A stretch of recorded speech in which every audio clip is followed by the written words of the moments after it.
Hello, welcome to the Critical Obsession podcast. My name is Mirella. And I'm Zoe. And today we're going to watch and talk about episode 7 of Vice Versa. Yeah, I can't believe it's episode 7 already. I was just saying to Mirella that like the playlist I'm using, when I open it, there's like all these like thumbnails and I'm like, oh, don't spoil me. But yeah, I have a guess about what's going to happen, but I was probably wrong. So tell me. Well, I just said like I was thinking like, yeah, like maybe a road trip or something. It looks like something where it looks like they're sitting around a campfire, maybe. Mm-hmm. But it also could just be them sitting outside their office. Like, what is that thing? Is it like a bus, a caravan? Like, what did they call it? I can't remember what they called it. Oh, I had that word in my head, and when you asked, it just disappeared. It ran away. Yeah. Yeah, I feel like that's always the way. I don't know why our brains work like that. My mum and I were in the car scared it away. Yeah, I did. I was like, rah! But yeah, my mum and I were in the car last Saturday and we were just talking about something. And it was actually really funny because this song came on and it was like a random like indie artist that I'd found off Instagram or something like that. And my mum like, oh, is this? And she asked me if it was a particular singer, and then I was like, I kind of cut her off and I said, you're never going to know who this is, like, because like I don't even know the person's name, I would have to look it up, sort of thing. Mm-hmm. I said, I don't know his name, and she said, oh no, the person I was thinking is a woman. And I was like, okay, well, I really don't know who you're talking about. And she could not think of the name, and we like the whole entire drive home and she started describing who it was. Yeah, she started describing who it was, and so we both knew then who she was talking about, but we could not remember this person's name. And I just kept like, I had these other like couple of like random names that were just stuck in my head because I didn't like the person we couldn't remember was Miley Cyrus, and I'm like, her name kind of sounds fake, so I kept thinking of other people who have names that don't sound like kind of real. And I'm like, I know this isn't the right person, but this is what's stuck in my head. And anytime I tried to like think about her name, it just like this other name just kept like trying to come out of my mouth. I'm like, no, that's not it. But it was really funny. And then we ended up driving for about, I don't know, 5 minutes or something in kind of like silence, like joint silence, just listening to the music, you know. And all of a sudden she just like yelled out fake name, actually. Sorry? It is a fake name. Oh, there you go. I don't feel mean saying it because I was like, you know, her name sounds fake when we were talking about it in the car. But yeah, it was really funny. And then like we came to my mum and then she just like blurted it out really loudly while we were driving because it had been, well, even though we had music playing, like it had been quiet betwing us. Actually, now I feel weird saying because she adopted that name. It's not fake; it's real already. But she was born. Well, no, it's her. Yeah, her name. Yeah. I mean, there's nothing wrong with it. It's just and it was funny because we couldn't like. And then I was trying to remember, like, we knew that her father was a country singer and all. And then let me help you because I know the story. Because apparently, when she was little, she used to smile a lot, and people would call her Smiley. And then they took out the S, and Miley remained. Became Miley. Mm-hmm. Okay. I did not know that. Oh, there you go. Cute. That's a cute story. Next time it will be easier to remember. Yeah. I'll be like, you know, the one with the smile. And then like that won't make any sense to my mum because she won't know the story. I'll have to tell her the story. Yeah, I'll have to tell her the preventive measures. And then I'll be like, oh, I know the origin of her name, and then I won't remember what her name is again. But it was so frustrating because we both knew who we were talking about. But yeah, and then I'm like, yeah, and her dad's that country and western singer, but then we couldn't remember his name either, and it was like it was spreading. The rot in our brain was spreading. That's why we decided to like shut up and just like sit there in silence. But I mean, it's not the first time I've like had a conversation like that with my sister, and then I've like texted her like 3 a.m. going, it's such and such, you know, like this is the answer. Yeah. I'm sure she's like, gee, thanks for that at 3 a.m. I needed to really know that. Is it a van? But it had more. Yeah, I mean, I suppose it could have been a van. Yeah. I mean, I don't know. I guess they turned it into a camper because they took the seats and stuff out, right? And made it like a little place you could stay in or like work in or whatever. Anyway, I feel like we went really off track. Let's go watch part 1. Yeah, let's go and find out if they go on a road trip or they're just sitting outside the van. Let's go. Part 1. So they wake up in bed. I mean, Tale wakes up in bed, hugging. Well, first off, before even that, we got the previously, and I forgot that Jube died, and I got a little bit sad, actually. I felt all melancholy for a second. Oh my god, really? Yeah, I was not expecting it. I actually think that I might be PMS. Well, because I'm like, why am I weirdly emotional? Yeah. It's like totally off topic, but I totally caved last night and watched the first 4 episodes of season 3 of Bridgerton. I was waiting until it was all up, and I was like, and then I ended up watching it, and I bawled like through half of that as well, and it really wasn't that emotional, it wasn't that deep, but like, yeah, so I kind of thought maybe there was something wrong with me yesterday, but yeah, I got all emotional when I was reminded that she passed away, and I was like, oh, sad. And Tale is also sad because he wakes up. Yes. But before that, like, it's so intimate the way he wakes up. His face is so close to Poon, and the blue pajamas, the blue sleepwear. Yeah. The thing that's getting to me though, like when I was watching this, is now I'm starting to get wary anytime they're like sleeping because of the dream. I'm like, when will it happen? And so I'm like when they're doing stuff like that, it doesn't just seem cute or sweet or whatever. It's kind of like a bit of a ticking clock now as well. Tale is anxious. And then we get the scene where the friends are talking about their next project, and someone says, my guys, I'm sorry, was it Up? They're sorry, Jube died, and suggests a break, and Poon is like, no, we don't need a break, we're fine, we're good. Tale's worst nightmare, Poon's worst nightmare is the break, having a break. Yeah, not having that excuse to see them every day. Mm-hmm. And then Pang appears.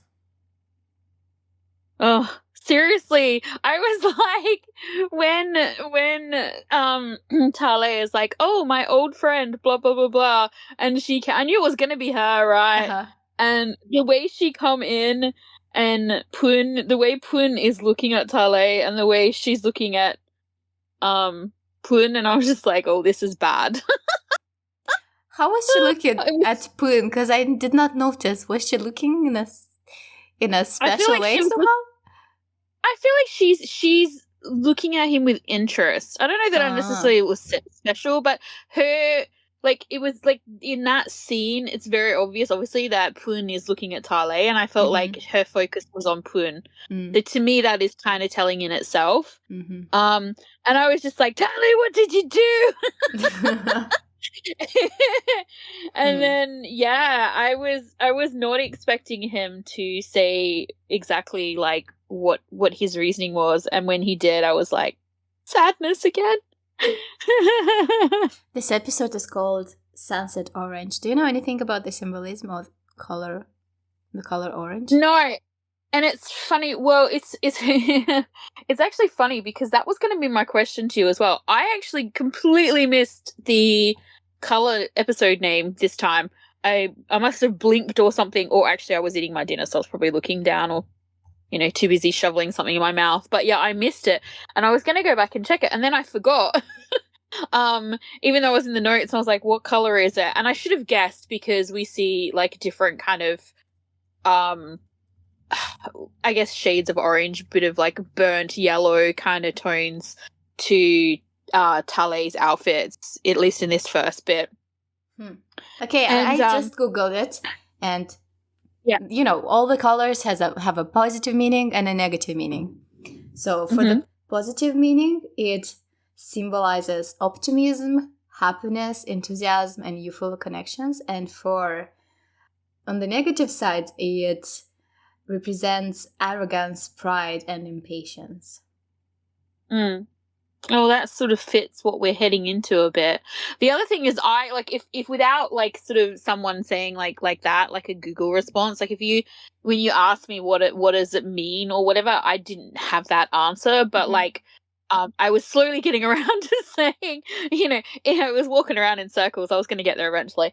That like for me, the first thing I sort of think about besides like the obvious when someone says to you, what do you think about when I say the word orange, like besides the fruit? Autumn. Things like that, like leaves falling, sunsets, like so things coming to an end almost. So that was like that's probably like my first thought is kind of like a or a change. They even specified that it's a sunset orange. It's not just orange, it's a sunset orange. Yeah, so you could look at that as an ending or you could look at it as a renewal, because what happens when the sun sets and when the leaves fall and all that sort of stuff is it's like the beginning, it's the end but also the beginning of a new moment. So it's like leading towards a new beginning. Yeah, it's part of the journey, kind of, I guess. Cycle. Yeah. So it's a necessary part of the journey. Yeah. And then we get the scene where they debate what their next movie should be about. And Poon's story is a story of longing. And I really Before we do that, do we have the conversation between them where he asks like why that happens pain, later? Or does that happen later? Oh, does it? Okay, I wasn't sure. Yeah, okay. Yeah, and Talei's lines here are very representative of his personality. He says, love is not funny to him, and he would hate to see people laugh at his love story. And when he says that, Poon looks at him like, okay, you said something. I feel like he's starting, and especially in this instance, if he's having feelings for Poon and he doesn't think that Poon is his portkey, that's a little bit tragic to him. And also we already know that he's got this like, I guess, abhorrence for like romance and love in general. Then the idea of like his love story in his mind, it would be tragic, I feel like. And, like laughing at a tragic love story, well, that's just, are you a monster? Like, what is wrong with you? She says laughing, but yeah, like it's like I feel like he feels like love is a tragedy at this, like in this when he's saying those words, I feel like that's his standpoint on it. And plus, he's just a serious person, and he takes his feelings seriously. Yeah, there's also that. And then we get the scene where Poon asks him why he didn't tell him about Bang. Yes, and Talei tries to avoid at the first, and he says that no, we need a girl on the team, blah blah blah, and then he ends up being honest and telling him that he is scared that Poon would die, so he just wants him to go back. So this is where we're getting those deep thoughts he was having alone in the middle of the night. Yeah. Where he's like worried, like in that moment, like that's that they're not portkeys. He thinks they're not portkeys because they spent a lot of time together, but they're still there. But it just you mentioned that it's about him, and he is like he knows he loves or he likes Poon at this point. Yeah. And it's interesting. And right now, his biggest fear up until now was being abandoned, right? Because this is why he was afraid of falling in love, because he didn't want this to be abandoned. And right now, he started loving and he takes it seriously. And the fear of something bad happening to Poon is bigger than the fear of being abandoned. So now that he takes his feelings seriously, he puts Poon above himself, Poon's safety above himself, above his feelings. And I mean, it's not even just about his feelings of being abandoned. Like, besides his feelings of being abandoned, his other fear, of course, is like being stuck there in this world, in this life that isn't his, alone. Yeah, and so even if you take the alone part out of it, he's still trying to like do everything he can to navigate Pun into that place of returning, even if it means he goes before he does, and he gets back before he does, because the only thing worse than that is for him to die. And it's like, you know, it's one of those things. And when, of course, when he says, when Pun says to him about like, you know, hasn't it ever occurred to you that I'm your portkey? And his response is, if, you know, you were, we'd be back by now. It like made me have all of these thoughts because, like, I mean, obviously there's a reason they haven't had the dream. Either like if they've been like switched over to this place, and the idea is that you have to achieve something, they have to realize something, they have to make some sort of change or whatever. So either one hand you go, okay, that hasn't fully happened yet. But I don't know how contingent it is on that, because whether or not you just have to start the journey towards it, because of course the other offset of that is that at any point in time, if your offsider in the other world who's like switched body with you comes to that conclusion before you do, you get thrown back anyway. So I don't know whether necessarily that's a big thing, or is the thing being that like he is so like in his mind he's already put them in this place where they can't possibly be like each other's porkies, and so he's blocking it, like, you know what I mean, like unintentionally blocking the stream. And then the other thought process I was having was, so like it kind of made me wonder that if Pun had the like with the dream, do they have it together? Like, can one of them have the dream and the other one not? Or do they have the dream together? Is it like a shared dream? Because my question with that is if like they didn't necessarily have to have it at the same time, it made me wonder that if Pun had the dream, would he tell Tale? I don't know. You're like, I don't know what you want me to say here. I But, like, seriously these were don't the know. We're going to have some interesting conversations at one point later. Yeah. About his dreams and when and how and who. Yeah. But right now, because I don't know what to say. These were the thoughts that were like kind of swirling in my head while all this was going on, because it's like, you know what I mean? It kind of, depending on what thing it is, like what avenue, whether it's this or this, like it changes the way, like the difference, not changes the way, but like it influences, I guess, how I feel about like what both of them say in this moment. You know what I mean? Because it will make it interesting in different ways.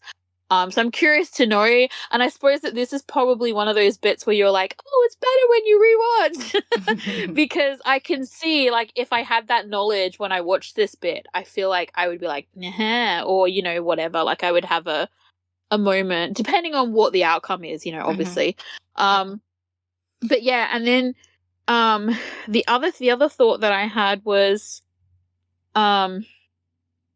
like was about the way I felt like, you know, like my first thing I started talking about, or not the first thing, but like the second thing where I started talking about like has, you know, is the dream not coming because Tele is blocking it with his not negativity, but like his insistence that like he's not open to the idea necessarily of Pun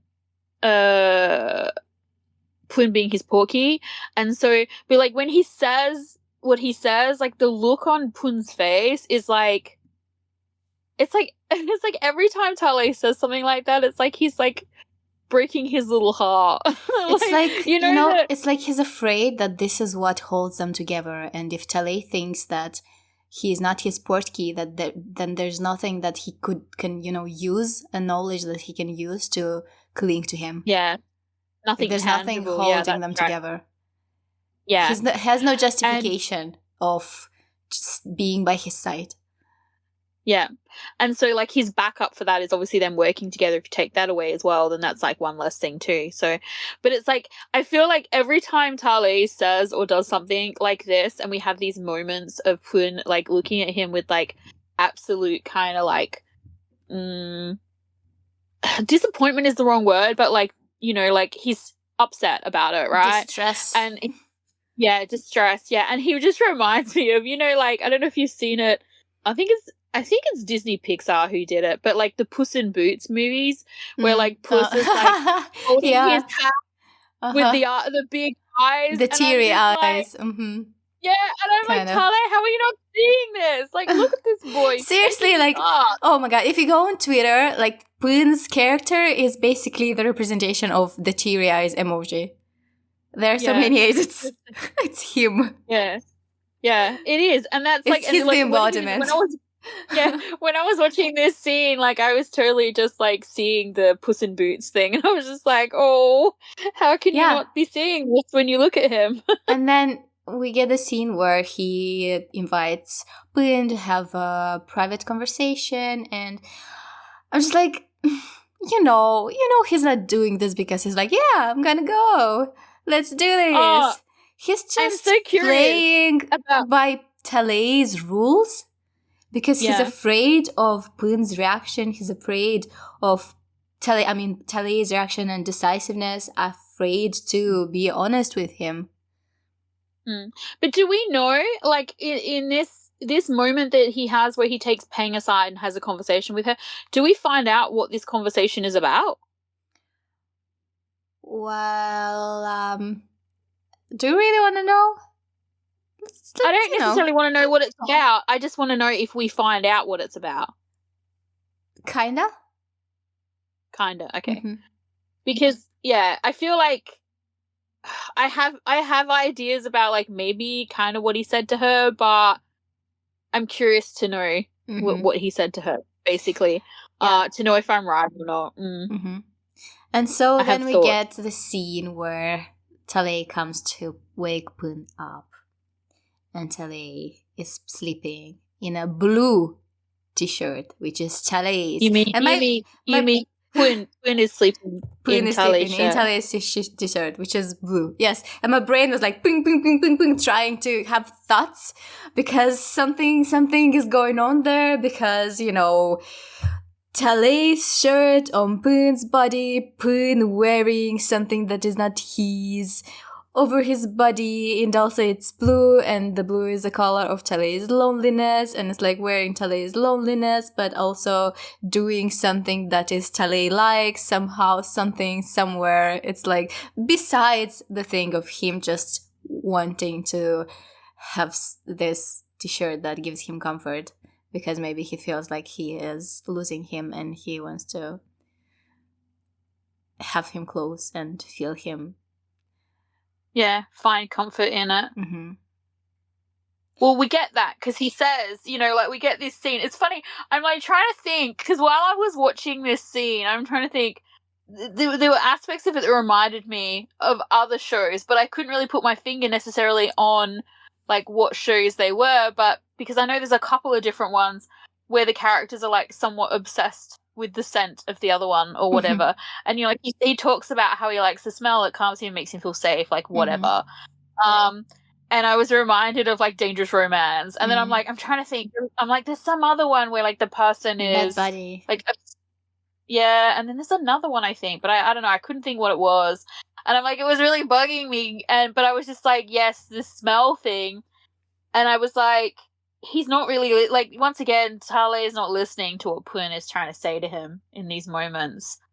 Like, he dismisses him a lot. Well, no, because he's fucking jealous of his own body that he's, like, how do you say it? What is the word? Of Tess's body. He's like, this is not mine.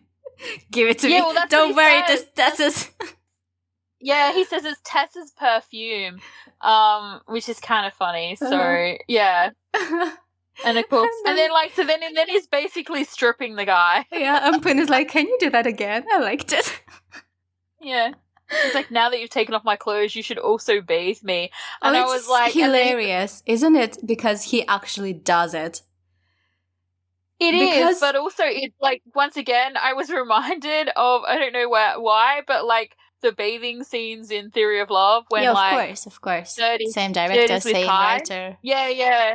But I was just like, for whatever reason, I was just like, because how kind of like heavy-handed he was as well, like. But it's I was just having shades of that. the fact that he does it, because it feels a bit Antale like, because it's a very intimate thing. Yeah. And it's not But even then I feel about like- him, because I feel like maybe although considering that it's Poon giving up on his privacy, it feels a bit more comfortable for Tale, because he wholeheartedly adopted this role of his caretaker. He feels like I feel like his well-being is his responsibility, and yeah.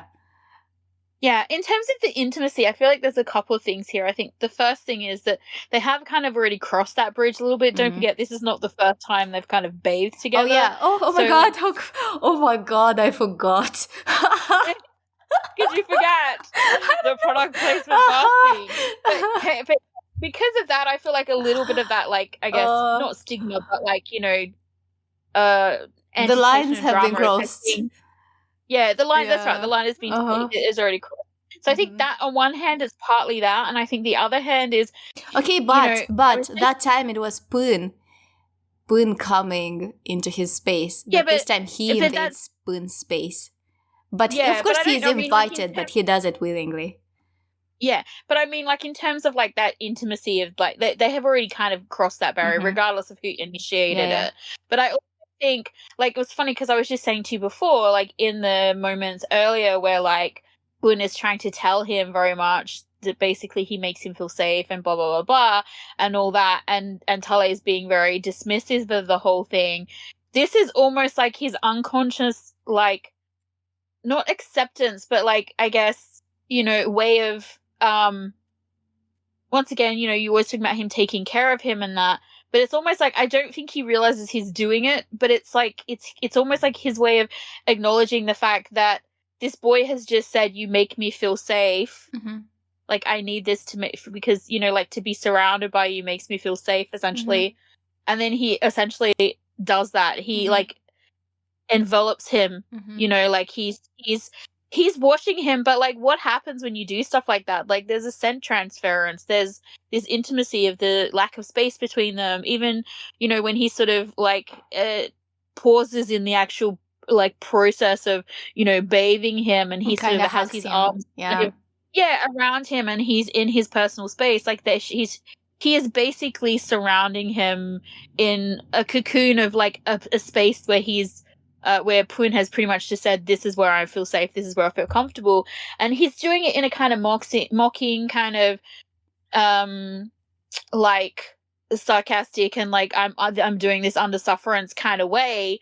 But like, he's not, like, that's more, it's like bravado. Like, he's not aware of the fact that he's doing this thing, which is basically in response to what Poon was talking to him about, even though he dismissed it verbally. You know what I mean? Like, mentally and verbally, he's dismissing it, like, consciously, but unconsciously, he's moving in these ways to make sure that, you know, Poon is feeling safe and reassured, even though he does pinch the shirt and take it home. But if you think about it, the things that Poon tells him are different from what's actually going on, right?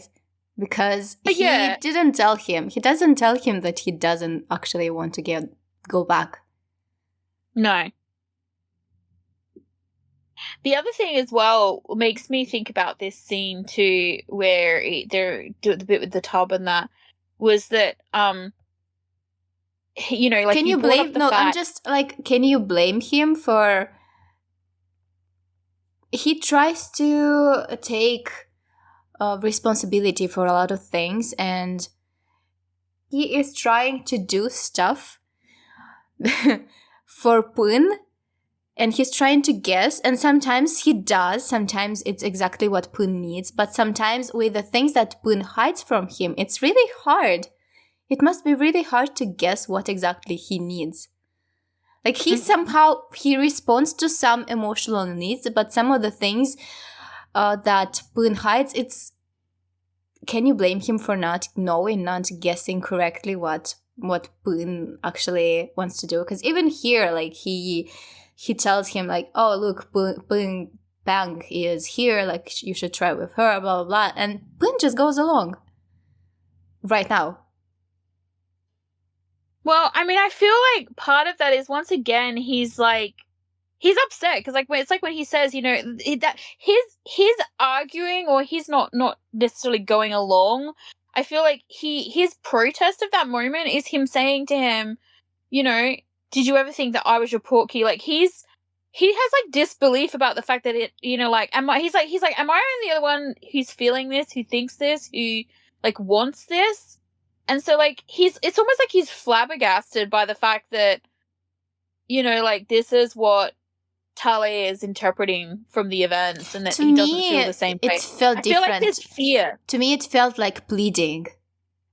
Have you ever thought that I'm your podkid? It felt like pleading. But that's also a response, isn't it? Yeah, it is like, of course it is a response, but it sounds unreasonable. So Tale will not accept this unreasonable answer, and this is why even though he said it, I think he knew that it would not have any effect on Tale's decision. Yeah, but at the same time, you got to look at it as well from Pun's point of view. If he is as messed up as we think he is, or, you know, you're leading me to believe he is, then he You've has, got to like, stop me. I am leading you to believe. I think we are both there based on what's happened up until now. But I'm just saying, like, he's not, you know, there's only so much he can put himself out there with bravado and, like, whatever. Mm-hmm. Yeah, he jokes and stuff, but half the time he's joking, he's being serious. He's just encasing it like that because that protects him, you know? So this is also his way of responding and of, like, basically saying, like, this is not what I want. Like, with Peng, for example, but he's already told him once before that this is the situation and what he does and doesn't want and how he feels about it and what he thinks about it. And Tale has dismissed that. Well, so it's like yeah, when he then gets this but also no, because well, he said he hasn't decided. But if you're talking about that discussion from the car, he said he's not sure. He wasn't sure about Peng. He had not made a decision. He told him even if Peng was his portkey, he would wait for Tale, and Tale was happy with that answer. But right now he became more frightened of losing, of Peng losing his life than of his loneliness, and so he's like, okay, that it doesn't matter. Yeah. But like, it's just like, he also said something, and I don't remember where it was. So he was vague. Yeah, but doesn't he say here somewhere that he doesn't think that it's her? No, he doesn't. I imagine that. He doesn't. Okay. I was going to say something before. I'm just trying to remember what it was. We were talking about, I want to go back because I had something I wanted to say, and I just want to see if I can try and remember what it was. When with the bathtub thing, I wanted to say something about that as well. I want to say as well. Okay, you remember. Okay. Yeah, I remember. So what I wanted to say to you was, the thing that I also thought was interesting about this moment is that, you know, you brought up the fact that Tale got jealous over the fact that Peng felt comfort or whatever in a scent or like whatever that he said is not him. Mm-hmm. You know, it's not his body, it's not his perfume, it's not whatever. And the bathtub thing is like, even though he is like touching Peng with Tun's hands and bathing him with Tun's hands and embracing him with Tun's arms and all that, the intention behind all of that is Tale. Mm-hmm. Like the motivation and the intention, like his actions. So like he protests the scent thing, but then he does this other thing for him when he like requests it, because it's almost like this is something that, like, even though he's using Tun's body to provide this service, it's his intentions, it's his motivation, it's a dilemma for him. It's conflicting. He wants it, but he doesn't want it. It's complicated. Yeah, but I feel like him doing this is like a way to kind of get like circumvent the fact that, okay, it's not his body, but the intentions are his. Like, I'm not saying he's consciously aware of it, but I feel like it factors into that, because it's like, you know, he wants him to feel safe and comfortable and all the rest of it, but he doesn't want it reliant on something that's not necessarily like part of him. You know what I mean? Like, he wants it to be because of him, not because of Tun, or something that belongs to Tun. Yeah. So like by providing the service, like the act of service, that is all Tale. Yeah, and then, but adding to the idea that Tale really doesn't, really is confused, and I think Poon plays a role in this, in this situation, because Tale thinks Poon is actually trying with Bang, because it looks like he's trying, right? Well, I feel because I really need to know what he says to her. because he when he asks, do you feel anything, and Poon says no, he says like, don't be distressed. She's trying to comfort him. And then when they're in the van with the friends and they all like, oh, we should go see a movie, and she says, I was referring to. And she says, I think, you know how I said, I was just gonna say, you know how I said I thought he said he didn't like it or didn't whatever. I think that's the bit I was talking about where he said he didn't feel anything. I think that's what I was getting confused by. But yeah, anyway, sorry, please continue. Yeah, and she said she was not going to go. Tale looks at Poon as if he's concerned. He's like, oh my god, is he going to be sad? Is something not working? Can I help? What do I do? He's looks at this carefully at Poon, as like, oh my god, what's going on? Why she's not coming? I think it's not going correct. Meanwhile, Zoe's side eyeing Poon, being like, "Did you warn her off? Did you tell her like not to get too involved? Did you tell her you don't want to hang out with her overly extra? Not to give Tale the wrong idea." I'm dying to know what the conversation was, but like, yeah, don't tell me. Yeah. So then we get the scene where Tale is like getting ready for the date, where he's trying to find the exact match for the scent. Like, and it's like he's trying to drown himself in that perfume, so that's it. Maybe it's all all perfume, no test. Well, it's like, but not just that. It's also like, you know, there's that to it. But I also feel like, I don't think there's much of this, but I just wanted to say it because I think it's funny. No, funny, yeah. But like, there's this conflict, like you said, he's like struggling, he's conflicted because like in this moment, he keeps trying to push Poon towards Pang, like he's almost insistent on it, and yet at the same time, he's like. But he wants him to notice him. He wants to feel confident. He wants him to feel comforted. He wants him to feel close. He wants, like, this is clearly, in his mind, this is clearly a date, regardless of what he says. the mocking of the friends. Like, this is the way he's behaved, the laying out of the clothes, the excessive, like, grooming. Like, it's a date to him. But the fact that he's tying in the scent to it, which is, as I said, once again, you know, in the moment he dismissed it. Now he's obviously thought about it quite a bit and whatever.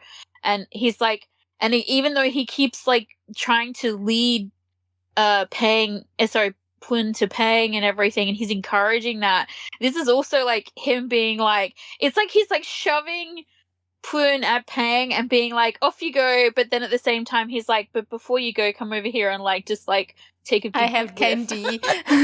Yeah, but I have candy. Yeah, and if you decide to hang around here a little bit longer, I won't be disappointed. Like, you know, he's very conflicted. You know, this is, and I want to save you. I'm ready to sacrifice everything for you, but he would be happy to. Yeah, he would be happy for Poon to actually go to him and tell me that I don't need this. I just want you. But Poon hasn't done that yet. No, and the problem with this is too, though, I really do think that a lot of what he does, he doesn't realize he's doing it. Like, it's especially in this moment, like this obsessive, like whatever, and that. I feel like it's unconscious. You know what I mean? Actually, I think maybe it's conscious. He gets called on it. I feel like maybe it's actually for his personality type. I think he's pretty aware of his fears. And I think that when he is aware of those fears, he knows that what they do to him and to people around him, and he tries to do the opposite of that, and he goes into the extreme. Oh no, I'm not. Like, I think he's aware of the fact that he's pushing Poon. No, I think he's aware. What I'm saying is that he's aware of the fact that he's afraid to be left alone, and he's scared that he's gonna do the selfish thing of clinging to him and asking him to stay, he's really afraid that he's going to do that, and so he tries his best to do the opposite of that. Oh, yeah, I don't know that I'm not discounting that, but I'm saying what he's actually doing in these scenes is the opposite of that. Like this, making himself the welcome place by creating the scent and all the rest of it. He's still human. He cannot help it. No. But what I'm saying is, I don't think he's conscious of the fact that he's doing that. Like, Oh, until you mean he the gets perfume? called out on it. Yes.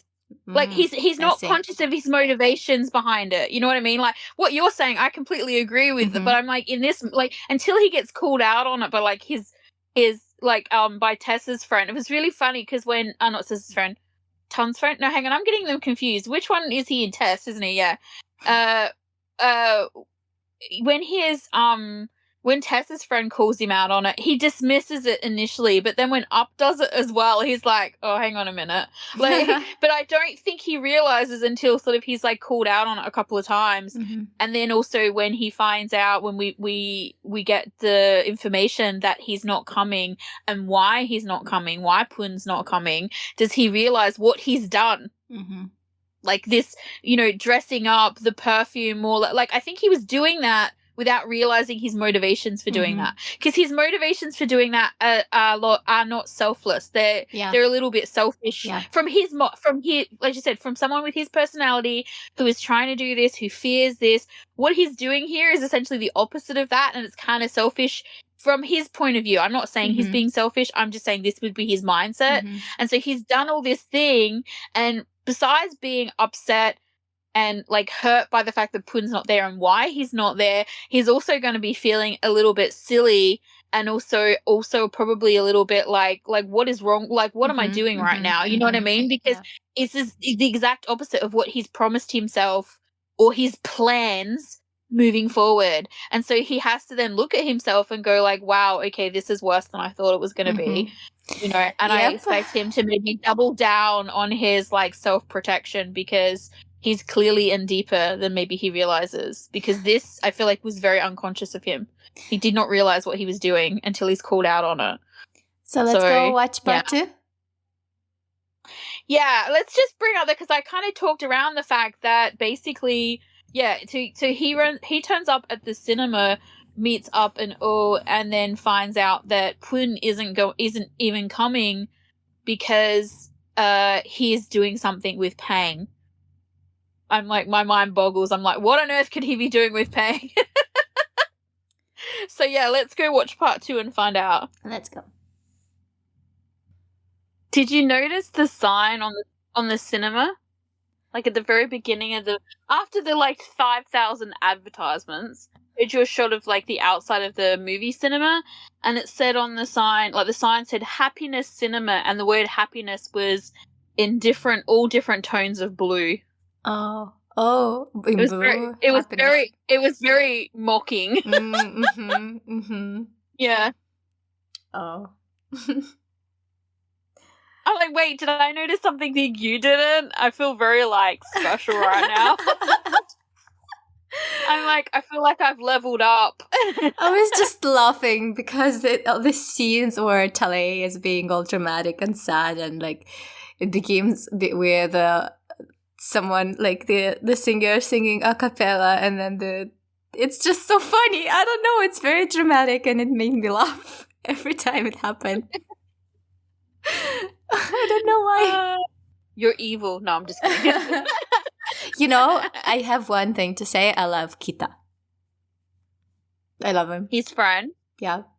Yeah, well, it's funny because I'm also currently watching in my free time for shits and giggles GMM's show that's running on Wednesdays at the moment, which is called We Are. And he's in that, and his character plays a very similar role as the friend who gives advice and emotional support to the person who is like completely clueless in their crush and how to manage it. And so I was like, I'm having deja vu. But yes, I do like, I actually really like the actor. I would like to see more of him. Well, you remember he was in Dangerous Romance, right? Who did he play in Dangerous Romance? Name Really? the guy. Yeah. The guy Saifa had the thing with. Oh my god! Yes, that's who he is! Oh, I did not pick it at all! Really? Oh my god, I did not put two and two together and get, like, I guess maybe because in this and also in the other show, he's, like, really clean cut and, like, kind of borderline proper, even though, like, in this, he's, like, totally tries to lead Tale astray with his, like, you know, let's drink! But, like, yeah, I would know. Of course, I already liked him. That's why I'm predisposed to like think he's good. But yeah, no, yeah. Oh yes, okay, I see that. Yeah, very good. but yeah, so yeah, he's really cute. He's a very cute friend, and of course, like Hitale gets wasted. Yeah, and he's realistic though. Like in what he says to him, you know, like he says, you know, I'm suffering because, you know, I've told him to do this thing and I hate that he's doing it, but he has to do it. You know, I want him to do it, but like it hurts me when he does it. And his friend is like very, you know, honestly sort of says to him, pragmatically says to him, well, then tell him to stop. And he's like, I can't. He's like, well, then you have to live with it. Like that is those are your options. There's not a third option. It's like live with it or tell him how you feel. And when he sort of says, like, how can I bear that? You know, and he sort of says to him, well, I don't know, can you? Like, you know, can you do it as many times as you need to? But yeah, so he has to drink. Yeah. And then there's the second moment that really made me laugh when he gets the call. And then Pun is like, oh, sorry, Bang is calling. And then the sad music again. I'm like... Yeah, well, it's almost like mocking. Do you know? But do you know the bit that I actually laughed at? Because they had him like throwing up in a trash can when that scene started, and like the phone starts ringing, and he sort of looks down at like the trash can in his hand, like, what do I do with this now? I'm like, why is he throwing up in a trash can if he's in a bathroom? I know, right? Why wouldn't you just use the toilet, right? Like a normal person. Or the sink or something. You know, rich people, disposable trash cans. Disposable. That's right. Let's just throw the whole thing out. Yeah. But it's like, it's so funny because I feel like it was a really good acting choice because it looked like it made the scene very realistic. Because he looked, you know, like when you're still a bit drunk and you've just done this thing and he's like looks at it like, I don't know what I need to do with this now. And he hesitates for a second before he kind of like puts it on the ground, you know. And I just felt like there was a realism to that moment. Many of a drunk friend have I witnessed do strange things like this, so I felt real to me. But yeah, poor Tale answering the phone and like basking in this glow of like what is Pun's concern only to be like dismissed when like mid concern with, oh sorry, Peg's calling, I'll call you back in a second. And he's so jealous and like shady because the way he's like a few seconds my ass, it's been half an hour because he's just sitting there watching his phone because he literally has nothing else better to do apparently.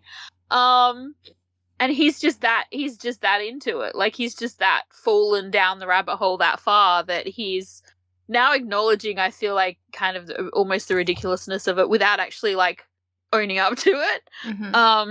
Yeah, and there's also the moment when Kita arrives again and he's like, oh my god, you came! Yeah, and then it's not Pun. He sees him, like, the crushing disappointment. Like, poor Kita's probably like, wow, way to welcome me. Yeah. Yes, and then the next day, we have him going to see the friends, and he meets he meets Pun first. Zoe, the first time, I don't know, it was the first time. I remember one time when I saw this moment with a carbonara, and I laughed so hard and so long. I was kind of embarrassed with myself. I was disappointed with myself. What? Because the cute where he says about how he says carbonara and narak or whatever and makes it the cute at the end. Oh, okay. Carbonara.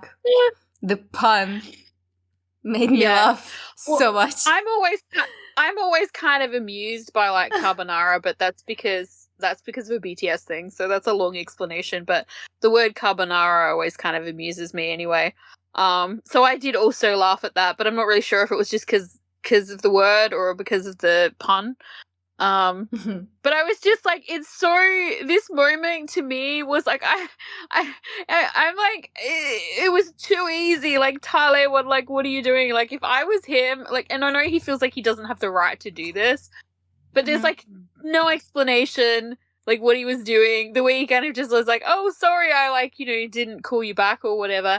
And then suddenly it's like, oh, and here's some noodle. Like, I don't know. Like, and Tale's just like lapping it up. Like, oh, that's, but then also like him being like, oh, I'm just a man who needs care and blah, blah, blah. And it's so cruel. Oh, that is so cruel, actually, if you think about it, because Tale was the one who needed care right now. Like, he wanted his attention and whatever. I don't know. I don't think it was cruel. It wasn't cruel, but it was cruel to Tale in that moment because of where he was with his feelings. Yeah, but then at the same time, the way he acts, the way he absolutely dismisses. He does not dismiss him, Zoe. He provides this to him. Like, he does everything for him. I mean, in words, he's like, ha ha ha, oh my god. He panics. He tries to be like, oh my god, this is okay, nothing is happening. But in reality, he does care for him. He does everything that he wants. That's not necessarily what he needs. He needs the words. Like, I feel like from look, I feel like the way I get what you're saying. Like, he cannot give him the words. He cannot give him the words right now. No, when he's I know committed that, to but this like plan. yes, I know that, but I'm just saying, like, it's all well and good for you to say in this moment it was cruel or whatever, it was whatever, but it was just as cruel for him to be when he's very clearly being very. Every time. This is the thing. I feel very clear. But when he obviously is trying something with Bang. I don't know that he necessarily is, or whether he's just trying to do what he's asked him. But anyway, they say he is doing something that he's asked him. That he's going along with it. Yeah, but regardless of any of that, like any time. Like, it's all well and good for Tale to be, like, pissed or unsure or, like, whatever. Like, you keep saying, like, he makes jokes or he's not real or he does whatever, like, from Pun doing this, right? But then anytime he's real, it's like Tale just, like, slaps him back. So they're equally cruel to each other. Do you think he slapped him back here? Yeah, well, I don't mean, like, physically, but I mean, like, anytime, of course, like, I don't mean, like, physically, because he did not slap him physically, Zoe. Do you think he slapped him back here with his attitude? I do a little bit. I feel like every time that Pun, like, actually says something real to him, he always gets rejected and it always gets, like, laughed off or made as a joke. That's why he's always, like, that's why he's less inclined to put himself out there. But Zoe, look at the situation. Look at what has happened. Like, he did not appear at the meeting. He just dropped the call and everything. I'm not saying it's faultless. I'm not saying that. I'm just saying that like, the way they treat each other is equally bad, is what I'm saying. And I'm saying that in this instance, and whenever he does that, whenever he tries to actually tell the truth and, like, give something real of himself, which, let's face it, is something he's so deathly afraid to do. Like, he won't even tell Tale his fucking name, right? And anytime he tries to be real and, like, actually show him something of himself that, like, he's really afraid to do, he gets, like dismissed. And it's like, there's only so much, like, you already get the impression that he's already kind of, like, emotionally downtrodden by, like, his life or whatever. The fact that he's trying to do that is kind of brave, but every time, like, he tried to do the playful thing and mask it that way because that's what was comfortable with him, the act, the entertain or whatever. But even when he tries to be real and serious, he still gets the same response. Like, he's not. So I'm not saying that Tale is at fault necessarily, and I'm not saying. But what I'm saying is they're both at fault. But in this moment, like, with this thing, it's like. It's not that, like, this moment is more significant than any other. It's just, like, this, anytime he does that, that is the response he gets from Tale. Like, he doesn't get Tale doesn't consider what he's saying and go, oh, hey, maybe, or like whatever. Like he's not. He's you know, like you say, he keeps doing all these things for Because him and all he's that. But a lot of what confusing. he's doing is so. He compared to Tale, he's confusing. Yeah, I know that, but what I'm saying to you, like you okay, so look, all right, I am almost always, as you know, like a Jimmy character biased, Mm-hmm. and but I feel like in this I'm fairly even. Like I actually feel the same kind of about both characters. Me too. I love both of them. I think you're still heavily Tale. I think you are, but I think I'm responding to you being heavily Jimmy and Jimmy character biased by being because. But I'm not. Because, for example, in Last Twilight, obviously, I freaking love Mok. He's one of my favorite characters. But my response to you, like, talking about Mok, mostly, it was to talk about, what was his name? Oh my god, what was it? C? C? No, what was C's name? I don't remember. What did I want? Day. Yes, was to talk about Day. Because that is my response. But I love both of them. Okay. I do love Tale more in this story. Yeah, you do. But it's I do. To me that you do. But I love Poon as well.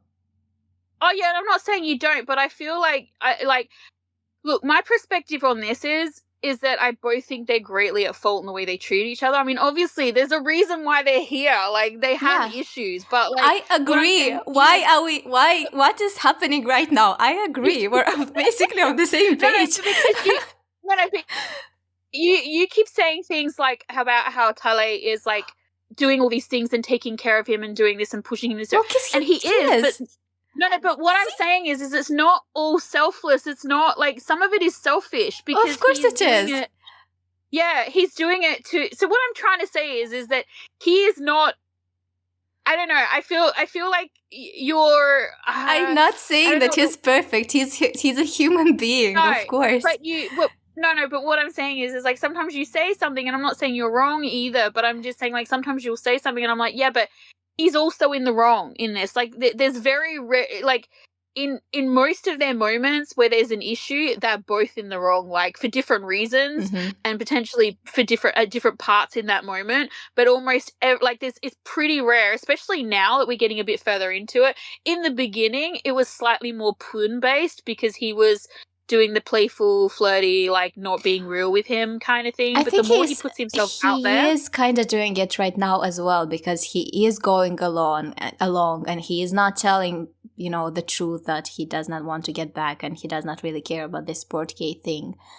Well, he kind of does, but in a playful way because he's afraid of Tale's reaction. And Tale, there's a reason why Poon is afraid of Tale's reaction. He is a very rigid person. He is getting a bit more flexible, but he is prone to snap judgment. Yeah, well, this is the thing, and this is what I guess what I'm trying to say is like some of his motivations, Tale's motivations, are very selfish, and he won't like. This is the thing, like he has this mindset, this goal in his mind that he wants. There's aspects. Don't get me wrong. I'm not saying it's also like there's aspects of it that are selfless. So, like, I think for example, maybe he. I'm sorry, but I think he maybe is someone who bases decisions on reason, like or at least he tries to, but he forgets to consider that it's not all reason. Like people are people and people are emotional, especially Poon, and he forgets about his own emotions and how they influence his actions. But also there's that, but there's also this, like, okay, so as I said, like these things, these motivations that he's currently having, like a lot of them, the way he is, the way they're formed in his mind is that he's like basing them on like facts or like whatever theories, whatever. But they're also from his point of view. Like he doesn't accept necessarily other people's point of view if it doesn't fit in with what he's already decided. So as you said, he's very rigid. So like he has these moments of like selflessness. Like he's like the purity of his intention here is that he doesn't want Poon to die because he cares about him, and not even because he cares about him, but because he just doesn't want him to die. Like he wants him to be safe. You know, like, that is a very selfless thing. He's willing to sacrifice his own feelings. He's like, whatever. That's great. That shows great character. That shows that he really cares about him. But then on the other side of that, he's completely dismisses Poon when he puts himself out there. He's not always listening to, like, what he's trying to say. Like, he's already made up in his mind that this is what's happening, and this is the fact of the matter, when he doesn't actually have all of the information. So you can't like actually derive like a factual plan if you don't have all parts of the information. But he has in his mind that this is the only solution. And so he's like one of those horses that you see, like, you know, dragging a cart, you know, that people ride in or whatever, where they usually like have like these little side blinders on them so that they're not startled by like sudden movement or like whatever. So all they have is this like front facing vision. Mm. Oh yeah, no, it fits like, him because he is a person that is focused and dedicated, and you kind of like you win one way but you lose another way. Like you go to your goal, but you might be a bit insensitive to some things. So it's easy to say that Poon is difficult to understand or whatever because he's saying or doing one thing, but he's also like what I'm trying to say is like through all of this like discussion that you and I are having here is, even though he is confusing and he contradicts himself and does all those things, when he's legitimately trying to get Tale to listen to him, he doesn't listen to him because he's too focused on what he thinks should happen, which is actually kind of selfish. So that's my entire point of what I'm having here. And I'm not saying that, as I said, I'm not saying that he's totally in the wrong, and I'm not saying that Poon is not at fault at all, because he is, but I'm just saying in that instance, it like that's a huge part of their problem as well. Like, it's not just that Poon is not telling him the truth or whatever, because, you know, like when he tries to tell him the truth, Tale doesn't listen anyway. And it's because he has this, like, as you said, he has this complete dedication and focus, and he thinks he's right. So he's so, like, the same could be said for me, maybe, I don't know, because I'm trying to make a point. Maybe I think I'm right, so I'm, like, focused on it. But you know what I mean? Like, he's just like, this is it, this is the plan. He will take into effect the deviations, like when he is the cause of them or whatever, it makes him reassess. You know, it's just that they're different. I think they're different. And for example, Tale might be one of those people who considers actions more than, because that's what he does, right? I think that this is the problem. He wants the action, but Poon needs the words. Mm-hmm. I think that's the thing with the two of them as well. And it's interesting because although they very much what each other needs, they keep kind of missing the point. Not the point, but like missing that thing. Because as you said, like Poon is doing this thing where he's like trying to do what Tale asks or whatever, which is confusing to Tale. But like he's obviously doing it because when he tried to say to Tale, like, oh, hang on, no, what about us as the portkey? That got dismissed. So now he's going this avenue. Well, that is reasonable, isn't it? Because it does sound reasonable. Why, from their point of view, why aren't they still home? I mean, why are they still there if they are each other's portkeys? Well, I mean, it could be various reasons. As I said, it could be because, like, maybe the dream isn't coming because Tale is totally convinced that they're not. He didn't try. No, I know, but I'm just saying, like, I'm. Yeah, but I'm just saying, like, if we're asking, like, why it hasn't happened yet, it could be because he's blocked in that way. It could be because, as you said, but we know that because we're watching this and we know that they're each other's portkeys. Yeah, but that doesn't. I mean, like, this whole idea has been put out though as well that, like, supposedly they're meant to learn something. I mean, the easiest reason for them to be like, why hasn't it worked on us yet if we are each other's porkies, like, maybe you haven't fucking learnt your lesson. Communication, people. And they're both kind of bad at that, at communication. They are, yeah. And as you said, because their modes, they're obviously their like love languages or whatever are different. And it's not even that their love languages are different. It's that, like, the way they're receptive to their love languages is different. So they're not, like, yeah, I feel like Tale just needs to listen to him and Poon has to be truthful. Like full on truthful. Duh. Yeah, I know that, but at this point in time, if he was to say to him, I don't want to go back, or I don't want to, like, I don't know that Tale would even really hear him, because to him that wouldn't necessarily matter, because if he stays, the danger of him dying is still there. Do you know what I mean? Like, so in this moment in time, I don't know how receptive he would be to that information anyway. But do you think that is okay for him to stay? No, but I'm just, do you know what I mean? Like, I'm just saying, like, if he was I'm not sure what you mean by saying that if he were to tell him the truth, he wouldn't listen. What do you mean he wouldn't listen? So I mean, like, I feel like he would still try and push him to go back. But yeah.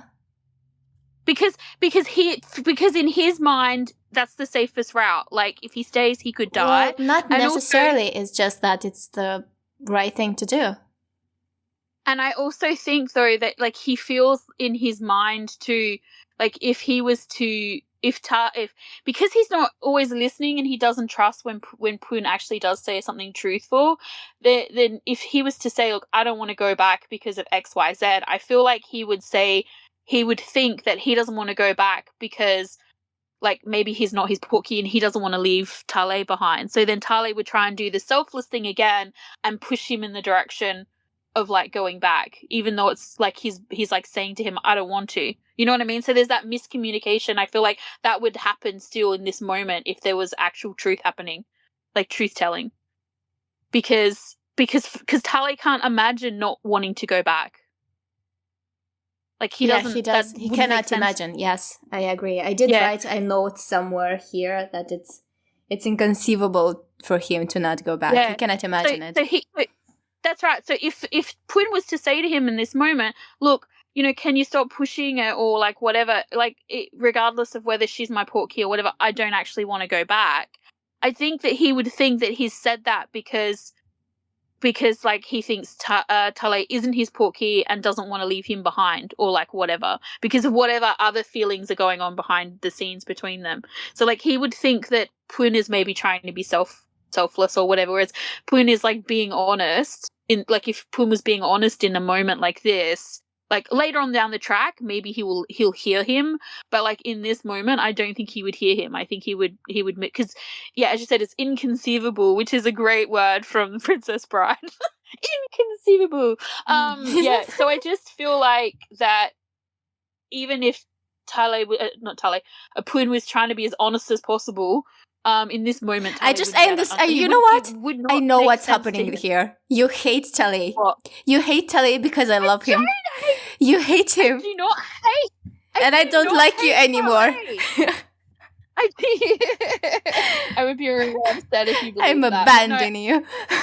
Yeah, I actually really like Tale. I really, really do like him. I just feel like he's as at fault. Like, I think the really interesting thing that's happened in this watching this show is that I actually am really seeing C now as an actor, whereas I haven't really, like, I'm not saying he wasn't good or anything like that in other stuff I've seen. Even I'm just like, for whatever reason, I'm like, he's making me feel things, and I feel like that's important for me with actors and stuff.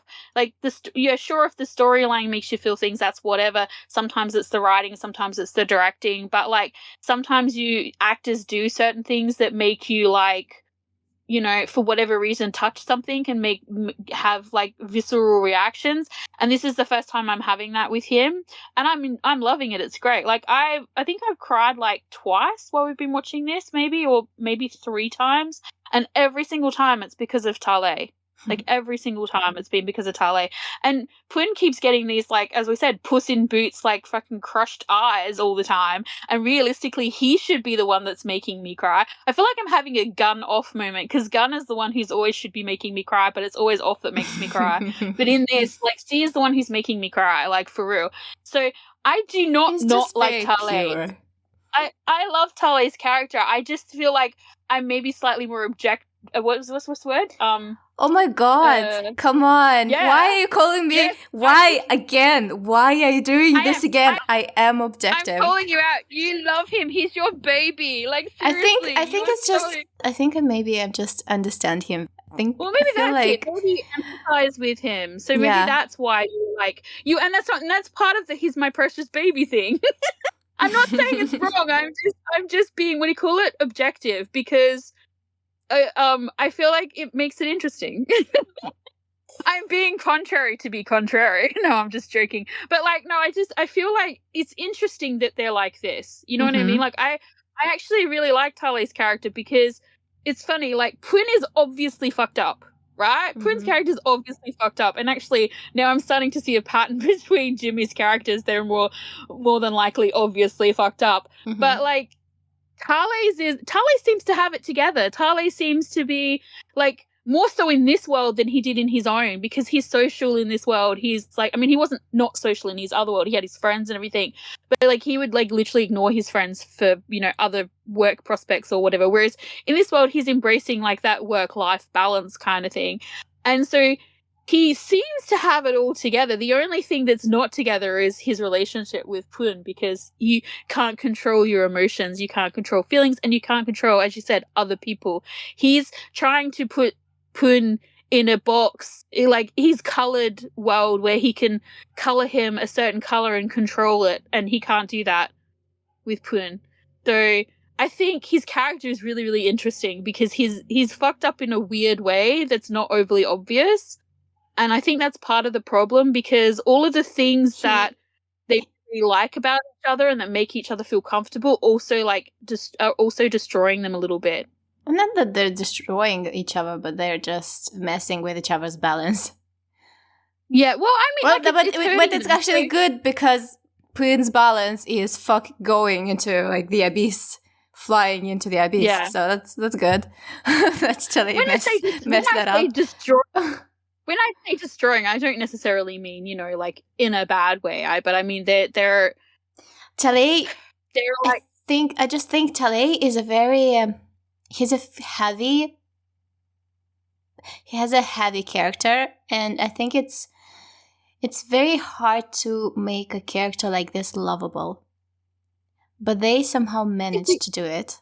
Yeah, I don't think he's not lovable at all. Like, as I said, this is the first time I really felt for his character or like had a response with his character. This is my point of view. I think he's heavy. No. And I'm just saying. Usually it's hard to love people like this. Yeah, well, because, and especially initially, he very much seemed very closed off. He was very like kind of almost one-dimensional to a certain extent, or two-dimensional anyway. But you keep peeling, like, Pun keeps peeling layers off him, basically, like an onion, not really realizing that he's doing it. And I feel like Tale doesn't really realize that Pun's doing it either. In every time he peels a layer off, it's exposing, you know what's so funny? A little bit more. What? The fact that Tale used to see the world and see it in different colors to make it fun for himself and stuff. But inside himself, he did not have color at all. Mm. And now Pun came, and his world was devoid of color, but inside he has a lot of color, has a lot to offer, and now he's feeling Tale with color, and it's very confusing, actually. Well, it's funny. It's almost like, it's funny. We joked about it in the earlier podcast about how Tale was teaching Pun how to be a real boy, but in actual fact, there's a bit of that going both ways. Like, Pun has also taught Tale how to be a real boy, or at least, as you said, to bring that color inside, to like give him a purpose and like light him up a little bit. They light each other up. The problem is they also dim each other's lights. That's what I was trying to say. And until they work out the communication thing, that's what's happening. You know, like, it's like, but it's so funny because they're so good at communication, but also so bad at it somehow. Yes, I know, right? I know. It's like the smartest person I know, like from when I was a teenager, was also like the dumbest person I've ever met. Like, for real. Like, the stuff that would come out of their mouth, and yet they were like a literal like math genius or something. And I would just be like, how are you still alive? Like, how did you make it to this age even? Like, you know. And so it's a bit like that with them. Like, they're both really, you know, and then you kind of want to strangle them a little bit. And so, as I said, they're turning on each other's lights, but they're also dimming them constantly. And until they communicate, that's going to keep happening. And that's where the misunderstandings are happening.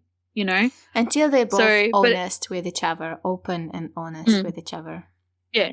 And also with themselves, you know, like it's funny because you have Tale who is seemingly like not honest with himself, but also honest with himself. But like even when he's talking to his friend, he's like talking around it. Like he's like, this is a problem for me, but also like it can't be a problem for me. Well, that's denial as well. You know, like, you know, if it's a problem for you, it's a problem for you. Like own it and like work out what you're going to do. And it's like, you know, and they're both like that with this thing where Tali and Tali keeps. It's frustrating because I feel like if Pun just told Tale who the fuck he was would solve a whole heap of their problems. The fact that he is so like closed off in regards to like telling him who he really is, like even in today's episode, we've had that lead in where he says something to him like, what did he say? Do you remember? Do you know the line I'm referring to? He says something like, "I wish I knew." What did he say? I can't remember. But he once again referenced Pun's like real identity, and Pun just like kind of rolled over. Oh, so that I can tell everyone that you're a crybaby or something like this. Yes. So like it's an innocent comment that he makes, but yet the once again, and this you could say as well, like this, here's a flip side. Every time Tale tries to get to know him in that way, Pun slaps him away because by like denying him that part of himself, like. It's like, what are you so afraid of, you know? And I mean, it's like this idea, like clearly they're important to each other. Clearly they're clinging to each other to the point where I think they're finally starting to realize that being a Porky doesn't mean a soulmate. Because I mean, look at Jube and what is the nurse's name? I always forget her name. Oh, Doll. Oh, that's right. Yeah. So like. You know, like there was feelings there, you know what I mean? And so like, but obviously potentially maybe they weren't Porkies, so that doesn't really necessarily matter. But like, if you go back, and I mean, like even when they're in the bath, Tale says to him, "I won't let you go back alone," or something like that. He says to him, and it's like, well, there's this idea that like they're clinging to each other. How the hell are they meant to stay together if they go back if he doesn't even know who he is in the real world? You know? I mean, I suppose Pun knows who Tale is because he's told him. He knows his name anyway. But I mean, it's like, but then, see, all the ownership is on Pun as to whether or not he gets in touch with him, looks him up, like whatever. Like that's very one-sided. It would be very insecure, like very like triggering for insecurity from like Tale's perspective. Like I can understand, but see, this is what's happening. You have Pun trying to be honest, he gets the slap back, and then you have Tale trying to get to know him, and he gets the slap back. So they're like, I really do feel like if Tale knew who Pun was, that would solve like 96% of their problems. So should we go watch part 3? Yeah, let's do it. The first thing that comes to my mind when I think of the beginning of this part is the crusty sound that they inserted there when they were biting into the chicken. Oh, to show how crunchy it is. I was so excited. I know, right? And I'm just like, oh, the product placement. The thing that gets me as well is, I don't know if this is just a me thing, but, and I'm assuming it looked like they were putting like tomato sauce or something on that chicken. I have never, ever in my entire life eaten tomato sauce with fried chicken. It just seems like a really weird choice. I was like, But he's like, the way, I mean, I know they were using it as a analogy for like, you know, basically their relationship, but I'm like, really? Do people in Thailand eat tomato sauce on their fried chicken? Is this just a me thing that I think that's weird? I don't know. People do eat this kind of sauce with chicken. Well, I know people. I personally don't like it, but I know people who eat like that. I mean, like, I will eat like if I have, you know, like, for example, if I eat KFC, for example, because we have that here, I would have like a sweet chili or like a spicy sauce or something, but like a tomato sauce. I don't know. Yeah, but then I'm not a huge something like with garlic or something. Yeah, some spices or something. I mean, I'm not a big eater of tomato sauce anyway, so maybe it's a me thing. But that was like, it was so funny because like this like kind of like serious conversation is like tied into this playful moment, but I'm just like, really, tomato sauce? That's so weird. Like I was like, you with the tomato sauce and me with the sounds. I know, we were like pulled out of the moment by like the weirdest thing. So I was just like, wait, what? And then we get them talking about the sunset, and we hear Tale's reason for why he likes the sunset. And he basically says that no matter how bad the day was, there's always a beautiful moment at the end of it, which to me reads like a him finding beauty in loss or in letting go, embracing something that wasn't necessarily a pleasant experience and finding meaning in it. And also it reminded me of Last Twilight. Yeah, I was thoroughly triggered. That's what I was going to say. I was just really triggered by that whole conversation. Because it's like totally like the last Twilight bit, like where they're up on the mountain and they were talking about like why, and I'm just like... Actually no, I remembered the moment on the rooftop when Moko's telling Day that no matter how bad the day was, like there's always a new beginning, a new day. No matter how bad things are, there's always a new day, which has a different meaning. Still, it triggered me. Well, I was like Last Twilight triggered. I was like, what? It's funny too because I feel like if it was different actors and characters and whatever, or not characters, same characters but different actors, I might have made the connection, but I probably wouldn't have. But because it's them, I was like, ah. And it was kind of funny too because obviously this is like way before Last Twilight was made. But I was just like, no, how dare you? And then I was like, no, forget about that. Let's concentrate on what's happening here. Yep. And what's happening next is that Tale plays a song. And I am wondering, because this is a soundtrack. It's Tale, I don't know, maybe, Jimmy and C singing. Not sure if Jimmy is there also, but it's an OST. So I'm wondering, are we supposed to understand that it's a song written by Tale? Because one of the lyrics there is, please say you'll never leave my side. Okay.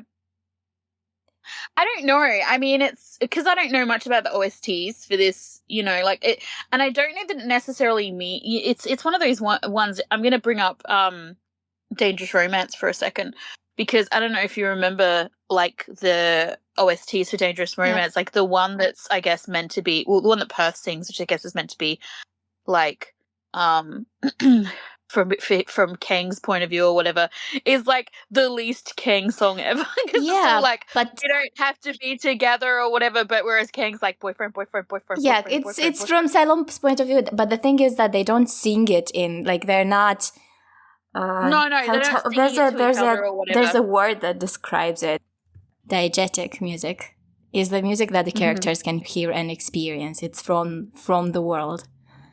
It's not just you as a viewer experiencing this kind of music. Yeah, because when they do it for us, it's to underline the emotions and, just in case you missed what's happening in the scene, let's give you some super romantic music or something to illustrate it.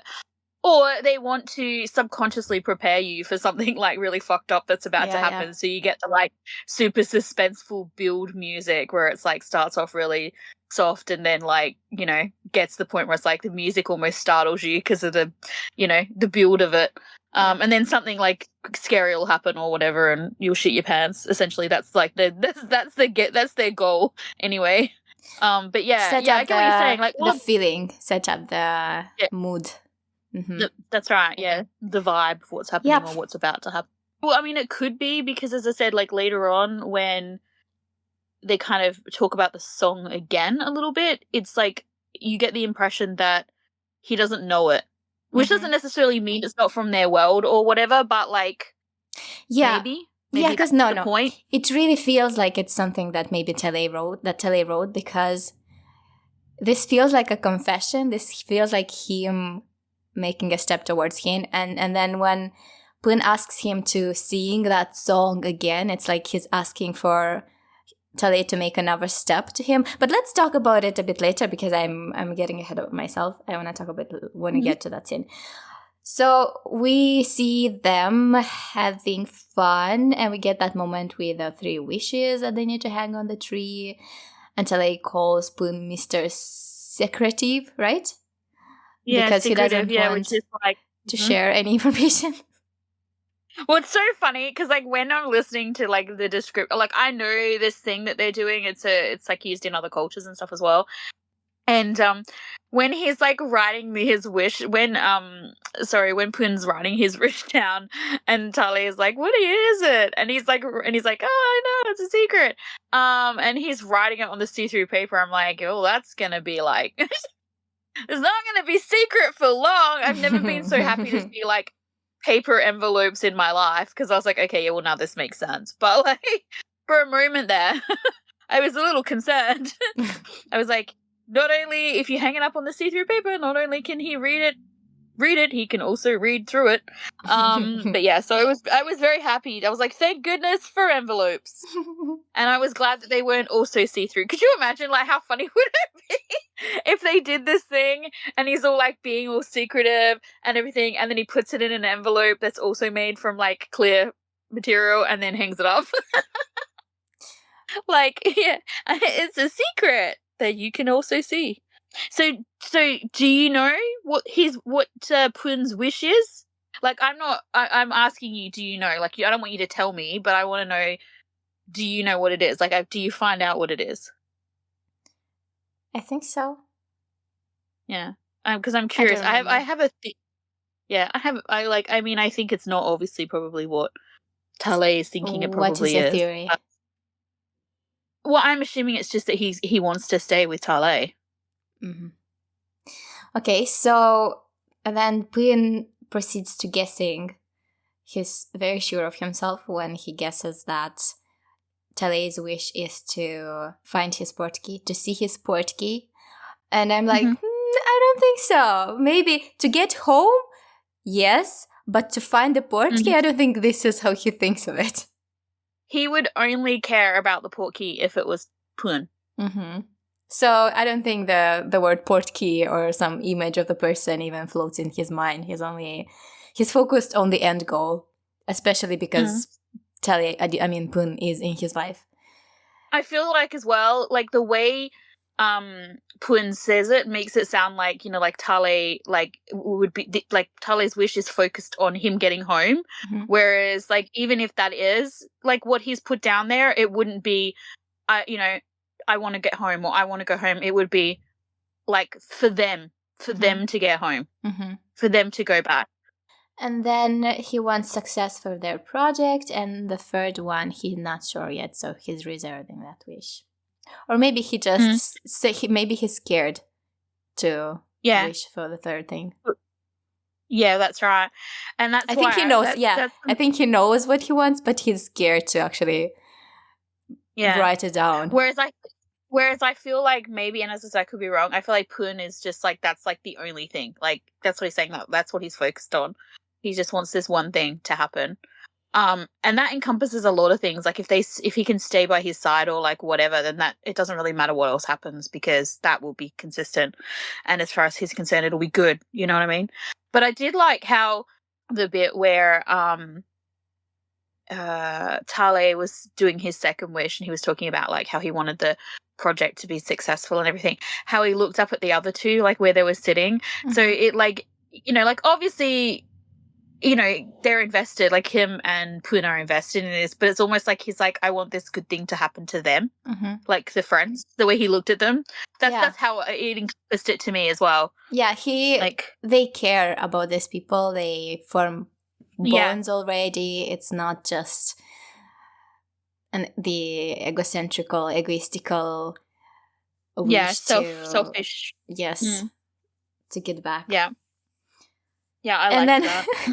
And then there's that moment where they're at the table and they're singing and they're having fun, and Poon is defending Up from Ooh, and then the moment when Neo plays that thing where he hugs himself and he's like, "Ah, guys, I love you," and he falls down, and in my mind I'm like, Up is down. That's so funny. Oh, we totally skipped the other product placement. You know? I the did. inhaler? I did. Yeah. I don't even. What? The only reason there. why was because the only reason why is because like every time they use the inhaler in a show, I always get taken out of the moment, and it's like it's not necessarily, it has nothing to do with how they incorporate it, because actually in this it was like, you know, pretty good. In actual fact, the way they incorporated it, it wasn't overly like advertised. It was just, you know, but like here we have a similar thing, like a menthol kind of like thing that you like a stick like that you stick up your nose, but we only use it like if you've got like a really bad cold or flu and you're like super congested. And so I'm like, I think the ones that they use are different. Like if they have a particular like herb, or I know they have like camphor, I think, or something else like that in them. I wonder if they actually work the way they advertise them in Thai dramas, because it's like tired, like it perks you up. Feeling sick makes you feel better. You know, like there's all these different times they use it. I've seen them use it with like people are tired, confused, sweaty, drunk. They do not know the result to an equation. Yeah, I'm just like, it's like anytime you feel crap, you stick one up. I mean, we've even had like the actors in like tweets or whatever, like use it as like calming, like I need an inhaler, or like whatever, like when something is like overwhelming or in their face or whatever, and they like need to calm down or whatever. So like either the joke is there, like the or they legitimately do use them. They do, like I've seen actors actually have them, like, you know, when they're traveling and doing stuff like that. So they must use it in that kind of way. Well, I heard that their quality of the air in Thailand is bad, so maybe that's connected to that as well. Yeah, or maybe it works as well to get rid of, like, you know, when you get something like like you said, like pollution or a bad smell, even, because those kinds of things really do kind of just clear everything out. Like I know the ones we have, like, you know, if you're not congested and you stick it in, I mean, some people use them all the time. I've got a friend who like always has one in her bag, but if I use it when I'm not congested, I feel like someone's just like shot fire at my nose. And like you can't smell anything for like ages, and then all of a sudden everything comes in, and it's like when you turn the lights on or something in the middle of the night and everything's suddenly really bright. It's like that, but with smells. So maybe it's that as well. I don't know. It's yet another product that I'm super curious, and every now and then I like go on eBay and I'm like, can I get one of these things? Just to try, because I'm like, man, I feel tired all the time. I'm like, I could totally use one of these. I could get into trouble though, like walking around at work with it hanging out my nose. This is the other thing, is culturally it's acceptable to have one of those sticks like hanging out of your nose. Or they made it look like, so. Yeah, well, that's right. In the drama, they've made it look. Although I did watch a documentary though, and there was this guy walking down the street, and he had one in his nose. I was just like, "This is so funny to me." Maybe he watched too many dramas. Yeah, maybe, or maybe they were shooting like a scene, like a drama in the background, and I just didn't realize. But yeah, it was like all of these like thoughts were happening while this really short part of the like episode is, you know, unfolding rather in front of us. And I'm like, these are all the weird like thoughts I'm having while they're doing this. So while there was like a couple of cute bits and it was basically just product placement, I'm like, my brain's like in all these different directions, and I'm like, oh my god. So when they finally put the inhaler away, I was like, okay, moving on. And then we have Up being down, and Poon being down. Poon looks at them with love and talks to Telly, and it's clear that he's so happy to have friends. Yeah. And he talks about them the way you talk about someone who's really very, very, you're really fond of, that they will not stop fighting, but when they're drunk, they love each other so much. He asks Tele how his relationship with Fuse and Kita is. And Tele says that it's quite chaotic, but they're good people, basically. Mm. And it sounds like it's easy to misjudge them based on the first impression. Yeah, what you're expecting from them is not necessarily what they are. Yeah. Which is maybe something that happened with Jess and the way he was presented to us as well. Yeah, I did wonder that too. I mean, clearly he's got issues, but like, who hasn't? Who of us don't have issues? Like, honestly, I mean, as I said, mine clearly has something to do with product placement. No, but like, like we all have issues about like different stuff. Even those of us who think we totally have it handled, like, dude, you're in denial. But yeah, I mean, so yeah, obviously he has issues, but I think it's probably a bit of what you're just saying. Like, we're only shown one part of it, so we don't actually know. We don't know why he's like that. We can make guesses. Yeah. So. Then Pun asks Tele, do we get along well? And he's fishing for something. Tele says he doesn't know. He likes it when he is with him. When they are away, he's lonely. When they're together, very frustrated. He's frustrated. The line, this bit here where Pun is like, I like it so much when you're frustrated. I actually had to pause it for a second because I was all like, When you read about, these kinds of relationships are always so fun to watch or read about. Yeah. When one is a serious one and the other one never stops teasing because like they like getting a reaction out of the other one and getting attention, and they just like it. They love it when the other one gets angry with them. I mean, it can be kind of tiring in real life. Yeah. But watching it or reading about it, it's very fun. Well, I mean, it's one of those things, isn't it? Because it's like, as you said, it's fun to watch and read about it. And it's, as I said, when it happens, usually in dramas or whatever, or in books, I usually have to take a moment because for whatever reason, it ticks a box for me. But like, what I have discovered from like real life people who have this kind of relationship, or even in characters in books or whatever, is when that person who like bugs the crap out of them stops doing it, it's a problem. You know what I mean? Like, even if, as you said, they find it exhausting, or they're like, this is so fucking annoying, or whatever, like, if that other person stops treating them in that way, or stops doing, stops being the one where or if they treat someone else, like in their social circle, or if they meet, like say the two characters are somewhere and they meet someone else, and character A, who is the one who likes to tease, does that with this other person, character B does not like it.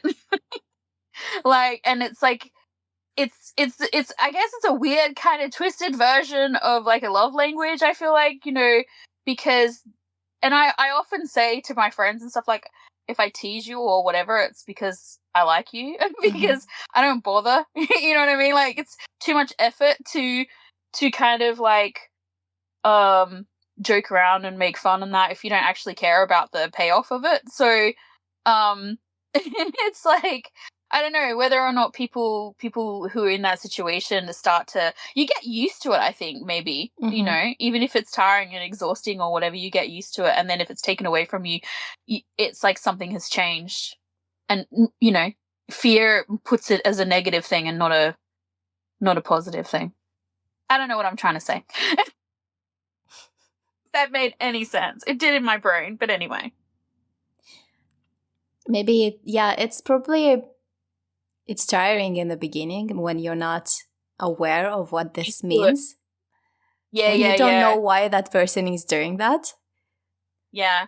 But once it's a stable relationship and everyone is secure and feel safe. Yeah, it's not as intense anymore, and you're just like, you go along. You take it. Yeah, that's right. When it's in the beginning, when you're not used to it, you don't understand it's a sign of affection. You can find it tiring and offensive or like whatever.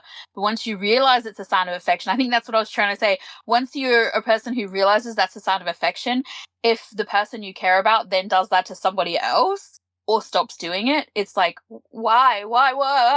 Jealousy and drama. Ensure. So, but yeah, it's so funny, and he's like, have you seen that happen to somebody? Yeah, in a relationship. Yeah, friends of mine, like, he always used to tease her like all the time, and it got to the point where, like, she was super frustrated because she didn't know what it meant. You know what I mean? Like, because we're all just friends, and so he stopped doing it because he thought like that.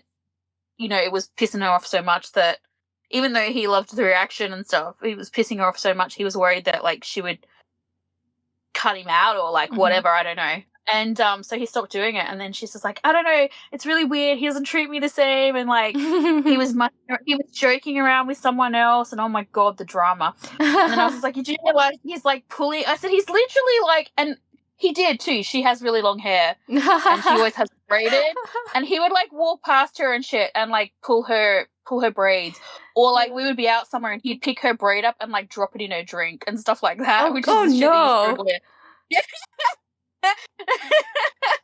not like a drink, not like a coffee or something like that, but you know, like when you go to I don't know if they do it over there, but here, if you go to a restaurant or something, they bring you, like, water as well.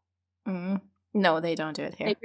They bring you, like, a jug of water, and so you can have, like, you know, you order your drink, but you can also have a glass of water. So, like, he would drop it in a glass of water and shit like that. Just the end of it. So it wasn't like it was getting dirty. It was just be wet or whatever. And you know, just stuff like that. And I said to her, you do realize he's, like, literally pulling your pigtails? Like, he's doing schoolyard. Literally. Yeah, literally. And I was just like, oh my God. She's like, really? And then, like, once she realized, it was, and now they're just, married with, like, three kids. Annoying, huh? Yeah. It's just like, oh, I hate you guys. I'm like, you're only together because, like, you had a translator. And, I translated. All their kids named Zoe. Yeah.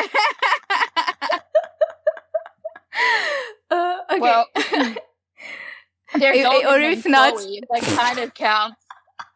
Sorry, they should change their names. That's right. Well, as I said, their dog's named Chloe, but I just can't. Chloe isn't my name, but, like, it's close enough. It's kind of. I don't know if that's offensive or not. Anyway, I will tell them that they should change their children's names to me. I was like, I didn't even get a middle name. Like, what? Yes, so then he asks Tale to sing for him, to sing that song. And if that is a song that was written by Tale and Tale expressed his feelings that way, it was Boone asking for that again, because that's how he began this whole thing. With do we get along well? It's basically the same thing, asking for Tale to express his feelings. Yeah, he wants more confirmation, essentially. Yes, but Tale also needs that. So he's like, no, your turn. You do that now. It's your turn to make a step. So he says, okay, yeah, you sing, blah, blah. And they're playing with chords. And when he said, yeah, that's right, I was like, are you fucking kidding me? How does that sound like a chord? What is that? Why? That is to that guitar horrible. Going, like, is that even being tuned? Like, what the hell? What kind of chord is that? What is that supposed to be? Anyway. Strum it again. Oh, yeah, that's great. Oh, no. Really not. But I loved the moment when they looked into each other's eyes. It's kind of cliche, but it was done well. I loved the intimacy. And Poon, Tale stands his ground, basically. He closed his eyes. he waits for Oh my Quinn to God. kiss him. Like, seriously, I was like, this whole bit here, seriously, when he closed his eyes and then everything that followed from that, because that's like a blanket permission. You know what I mean? You lean in, you close your eyes. It's like, I accept your kiss without even like wording it. And then his hesitation, and then the question, and then the well, I don't know whether Tale misinterpreted what Pun was saying there, or whether he just used it as an excuse to back away because he got scared. Maybe both. But it's like, oh my God, what the fuck? You guys are so bad at communication. How did you go from like, you know, being all sweet and teasing and flirting to like, you know, we even had the kind of like, let me teach you how to play guitar trope. Like, it was just all happening. And then drama. Like, what the hell? Just like, and they Poon, why both did you freaked kiss out. him? They got scared. They got scared of the consequences. Well, I mean, it's funny because you kind of, like, you see it from, as I said, you see what happened with Tale. Tale, you know, when the kiss didn't happen, like, the dirt, the dirt flooded in, the doubt flooded in, and I think I found the title for this episode.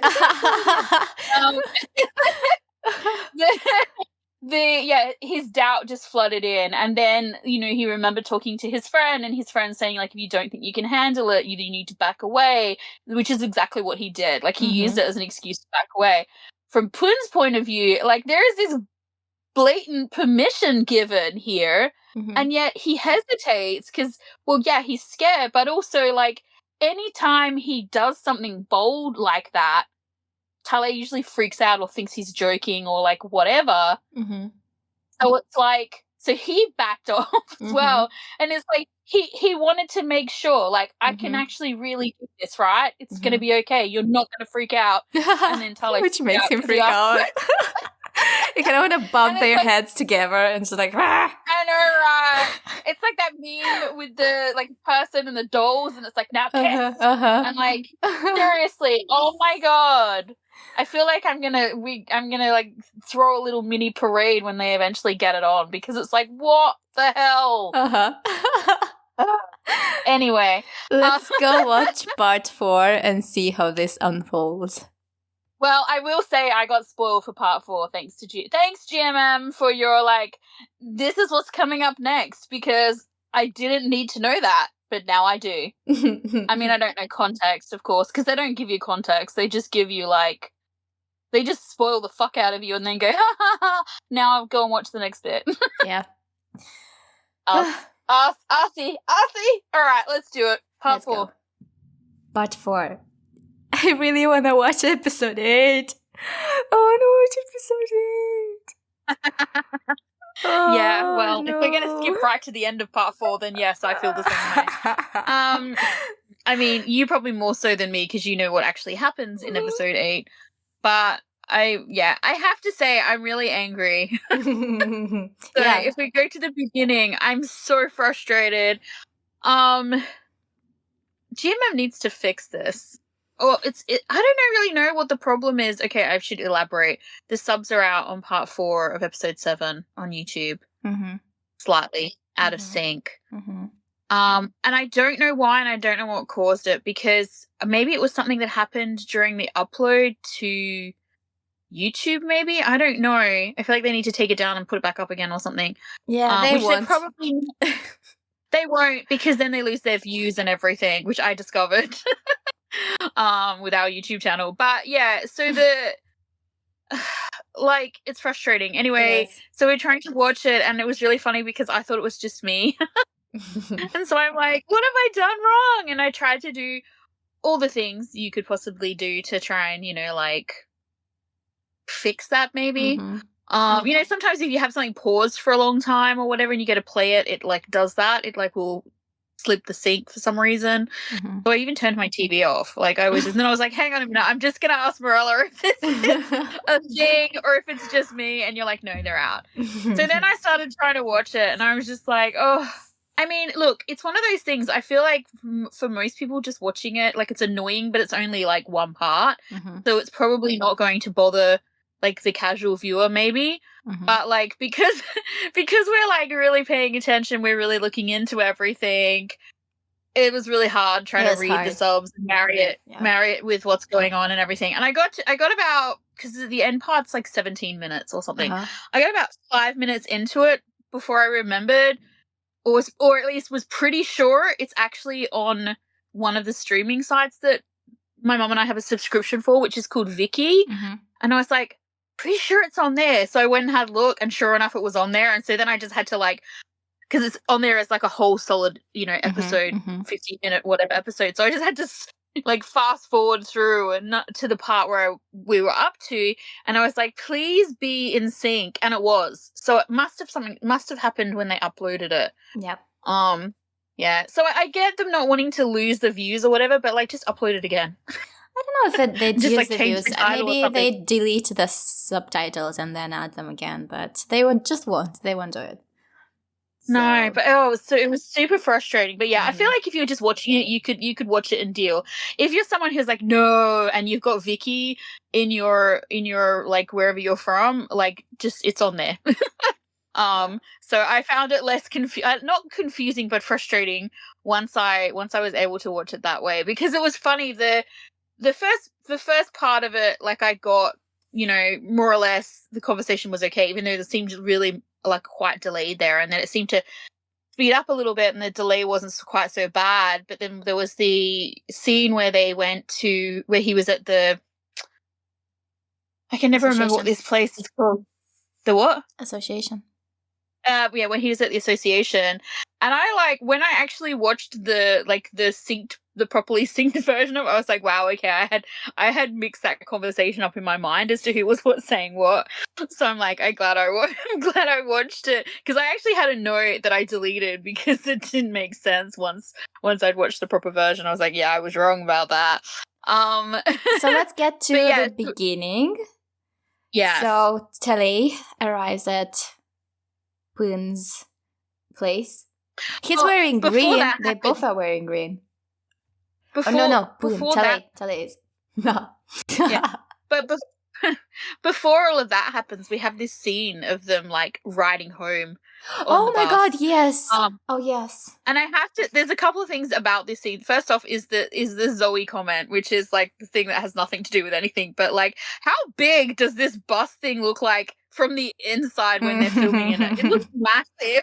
I'm like, how big is this bus? And then you get the side view and it's like tiny. Yeah. But the director shot this really cool scene of them, like, with Tale in the forefront, like close to the camera, and Poon in the back, and just like but somehow made it look like the distance between them was so huge and like almost like, unable, you couldn't possibly traverse it. It's like massive. I mean, obviously it's not because they're in this little tiny bus, but like, it was just like this vibe, like they just felt like there was such a huge disconnect and such distance between them suddenly. And it was a very well shot scene, and it was very kind of like a very like kind of like emotional, emotive kind of scene that made you feel like super fucking bad. Yeah. And then the scene where Tale is home and he looks into. Yes, then we got this, because like this is just reflection. In case you didn't. That's right. Just in case you didn't feel bad enough when watching the scene of the two of them in the bus, they then gave you the scene of Tale at home in his apartment, looking at himself in the window and seeing the reflection of Tess. And it must feel so weird. Yes, because I think as long as Poon was there, it was helping him. He was feeling better. And he was able to handle it. But now that he has to let go of Poon, or that there's this distance between them, he cannot bear it. Suddenly this weight is crushing him, of him being so lonely and not even being himself in a different universe. Yeah. Well, because, like, I mean, you think about it, the fact that you you're in this, obviously you're in this other person's life, you're in this other, but he's fitting in, his making friends, he's still more or less acting as himself. Pun knows his secret. He still identifies as himself, you know what I mean? Like, he feels comfortable in this skin that he's in without really acknowledging the fact that it's not his, ultimately. But then, as you said, to be in a position where you have that disconnect from like what I guess, I mean, Pun is a kind of anchor almost, isn't he? Like a tether to the other world. And so take that away, and then there's this realization, like it must feel really weird, because you would kind of get lulled into a false of sense security where you would forget for a moment, you know what I mean? Like, you would wake up in the morning and not remember that you weren't yourself, or weren't not yourself, but you weren't in your own body, in your own place, in your own time, like whatever. And then, you see yourself in the mirror or reflection, and it must be shocking when it happens, especially if you've become so comfortable. I mean, I think Pun said earlier that they've known each other for a year, so they've been there for a year now, is what we're being told. So, like, to be in this position, you're pretty comfortable. I mean, obviously you're not about everything, because you still have these wants and desires and like whatever, and you are aware. It's not to say you're not aware, but like there would be so much time where you would just feel, like everything's okay. As you said, a huge part of that is Pun. Take that away, and then it must feel so confronting to look into a mirror or something with a reflection and see someone else staring back at you. Like, the fact that he waves kind of almost to himself is like, it's like that thing, that you do where you're like, he's checking, you know what I mean? That the thing that he's seeing is actually him, because, like it copies him. You know what I mean? Like, it's the same. Like a dissociating feeling. Yeah. And also really confronting, I think. So, yeah, I would just be like, you would have to start to be, after a while, like, who am I? Like, what is happening? What happens?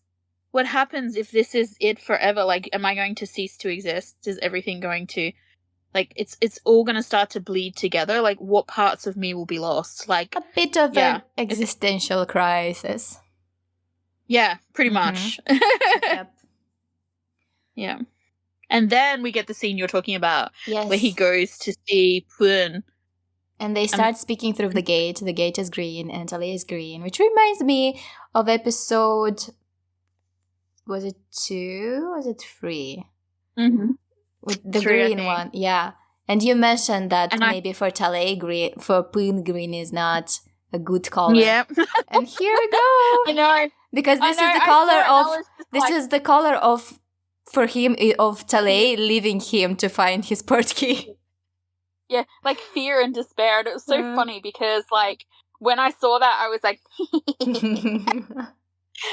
I'm brilliant. No, I'm not. But, like, I did have a little moment where I was like, how dare he wear green in this orange episode? Like, what is happening? And then I was like, oh. I was like, this is going to be bad. And then, because the problem was, when I initially first started watching this scene, guys. I mean, they were speaking through the gate. It's obviously bad. They were, I mean, well, that was like, like that happened, but like, you could still greet somebody. The problem was the subs were out. So while we were getting the conversation, there was still this like little hope that it wasn't what you thought it was. And then the subs started coming up and you're like, what? No. And you just started to get crushed. And then they're crying and you don't know what they're saying. And there's tears and the green. And I was just like, oh crap, this is going to be really bad. And then I was right. And it was one of those cases where you don't really want to be right, because you're like, oh crap, this is bad. This is so bad. But bad. I had been spoiled by GMM about like what happens in this episode, so I was pretty sure it was going to work out. But I was still like, oh no, why? Why is there green? I'm going to be so afraid now if there's green in the future. But yeah. And so basically he said that he was going to leave to find his port key, which was harsh of him, really, the way he worded that. Like, I know. I think that, like, at this point, like, it felt like he had to do it and he had to be like that because Pun was clinging to him both emotionally and physically, visibly. So he felt that he had to do something to be like strong and get it done with. Because at the end of their conversation, he couldn't even look at him. Probably because he felt that if he kept looking at him, he would just go soft and not leave. Yeah. So he avoided. But it's like, his gaze. Yeah, it's like that. It's like when you know, like, the one thing is going to trigger somebody and you do it anyway because, like I said, you need the distance. But it's like, wow, that was mean. But I get it because he's not looking at it that way. He's thinking he needs to do this for himself and that it's a selfless act in respect to Pun, because he thinks that he's not Pun's person. But still, I was like, wow, okay. It's just, yeah. And then we got but he also says about the movie, but if it's about the movie, you can give me a call. So the movie, is like the last thing that ties them together. Yes. That's what Boone remembers.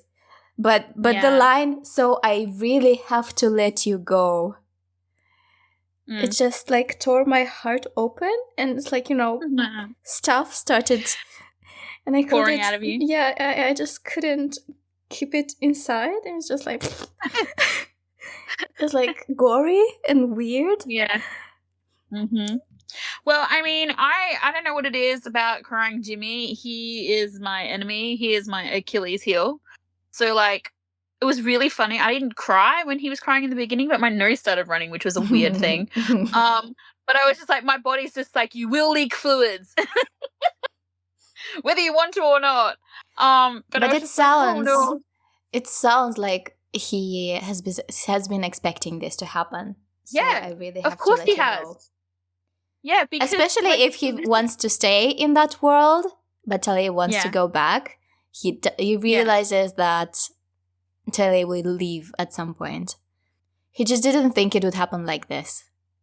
Yeah, I think also it factors into kind of what I was saying like earlier in the podcast for this episode, is that he is used to now Tali pushing him away, like kind of dismissing him in a way. So like that's not what's happening here, but like it's like it's hardwired in him to expect to be left alone. Mm-hmm. And like obviously that's a trauma probably passed on from like his his older life, but so also sad because Tali is terrified of being abandoned, and he does this to Poon. He makes him experience the thing that he's most afraid of. Yes.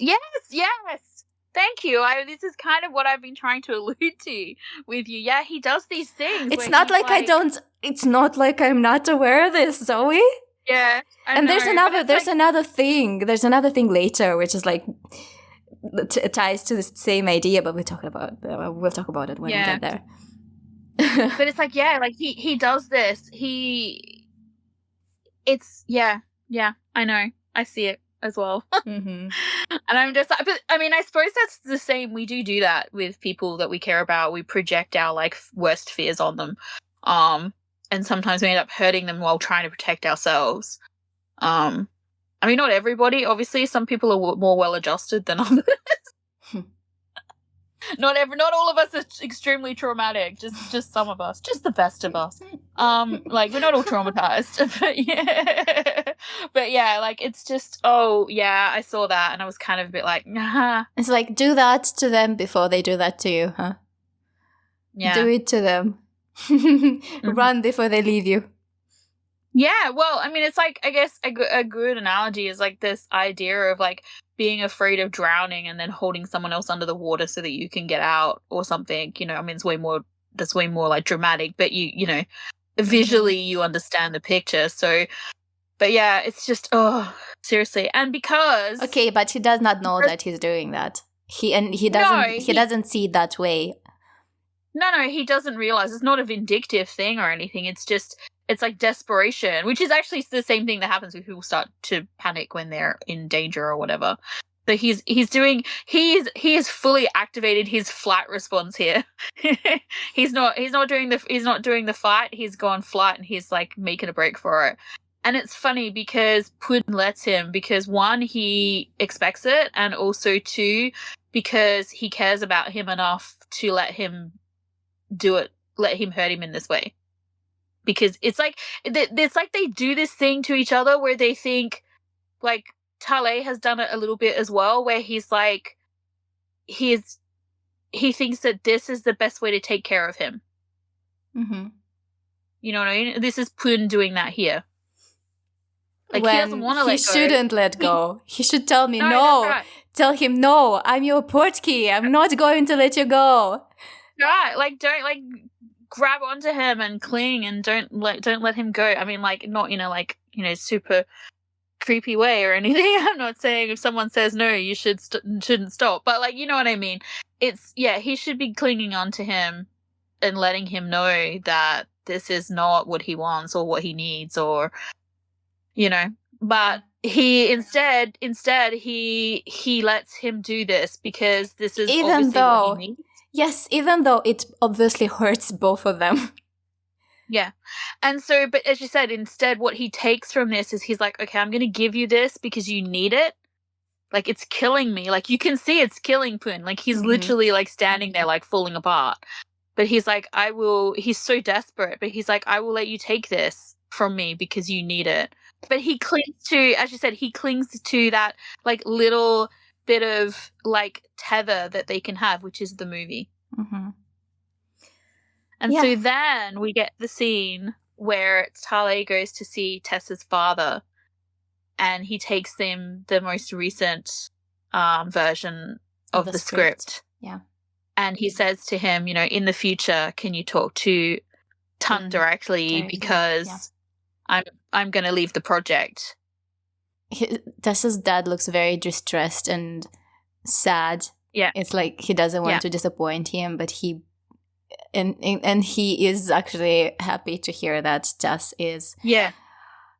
He's visibly relieved. Mm-hmm. Yeah. Because the company, the board of, like, directors or whatever, do not trust them to make a successful film. And so they don't want to make the film. Even though he believes in them. This was actually a really sweet moment, because if you think about this from the standpoint of, this was really Tess, like the father and Tess. Like, you can see whatever happened between them in the past, you see that his father is not a bad guy. Like, he clearly cares about his son in this. So whatever happened, whatever misunderstandings happened or whatever happened in the past, like, he is trying really, really hard to repair their relationship. Yes, he sees Tess trying hard, and it makes him proud, and he wants to support him.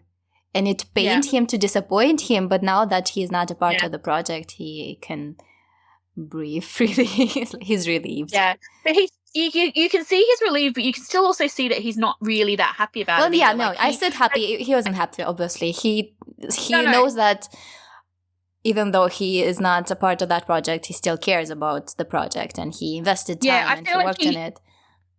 Yeah, I feel like what I got from his father was that he really does believe that they've improved and that, you know, this could have been a good thing, but even if his son wasn't still a part of it, but he can't, like, make it happen.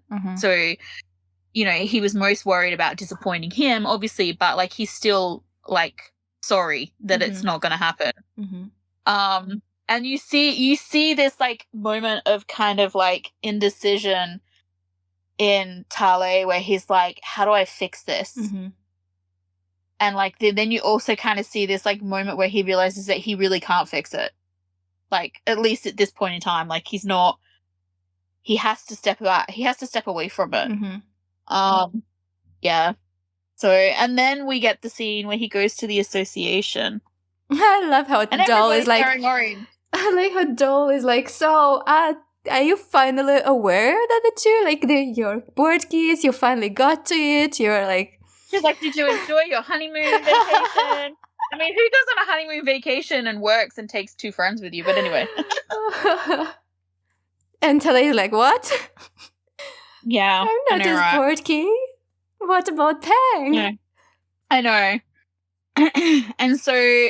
then he has the conversation with Peng, because Peng keeps going there looking for a portkey because she's just like, you know, wants to go back to her life. So she's looking for a person. And Tale is like, what the hell? What are you doing? Like, isn't he your person? And I kind of like, I mean, obviously we know, like we know. Mhm. We know as the viewer, Doll knows, Pang knows, like everybody knows. Mhm. Pun knows, Tale, no idea. But I had to get a little bit angry at him because this is what I was kind of saying as well, like earlier in the podcast for this episode, was he listens to other people. He doesn't listen to Pang. Not Pang. Fucking, he listens to Pang. He doesn't listen to Pun all the time. So, like, it took, like, 2 other people to, you know, he listened to them and then he went to him. Whereas if I question whether or not if Pun had actually said to him, like, you know, I said earlier in the episode, if he had said to him, you know, this is this, he would not have necessarily have believed him. And so I feel like I got a little frustrated because he had to have 2 other people essentially tell him that, like, you know, no, he's definitely your Porky. I think for it's him not to kind of accept exactly it. like that, because Poon never tells him directly, and he says vague things, but what Tale does is he clings to the stuff that can be used as a justification to push him away. Yeah. More so than he does with the things that can be used to keep him close because he's afraid. Yeah, and of course, and because he does that though, that's like not Pang. I keep saying Pang. Pun is less inclined to be direct or whatever because he's afraid. He's too afraid to. Mm-hmm. Like, that's why he tries to do this. Like that thing, you know, when you watch little kids like enter the ocean for the first time and they like dip their toe in and then run away. It's like that is what Pun is doing with Tale. He's just like, is it safe? What? Just the big toe. Oh, I don't know. It's pretty scary. Oh, hang on. Oh, just all of the toes. Oh no, it's really cold. I don't think I want to go in. You know. And then the ocean's like, I'm so pretty. Come and see me. Yeah. And so he's very much having that like experience with Tale. I feel like. And then we get the flashback where Pang is talking to Poon. And we find out when we see the way Poon looks when he talks about Tale. And I was like, Tale thinks that. Tale wants that. I want to make him happy. I want to make him smile. He says to him, his smile is your smile. And I just went, this is such a cute, but also like, this is a common theme in like romance. And well, I mean, I suppose it is in real life as well. This idea that like, your happiness hinges on someone else. Mm-hmm. It's super romantic. Maybe not always the best like way to like, you know, structure yourself. I mean, I feel like there's a theme though, because I feel like we've had this conversation about it being somewhat toxic. Not toxic, but like it has the potential to be. Yeah. In like pretty much every podcast we've done so far for this channel. Because we love this trope though, don't we? We do. Like, it happened in Dangerous Romance. Like, it's in Last Twilight to a certain extent until they destroyed it. But it's in so many of them that, like, you know, and in not just necessarily happiness as such, but just like that person, you know, even in Not Me, you know, like. White becomes Sean's reason for living. Like, you take him away, he becomes self-destructive again because what's the point? Like, that is not great. But then at the same time, like, you understand for someone who's like lost everything how it could get that way.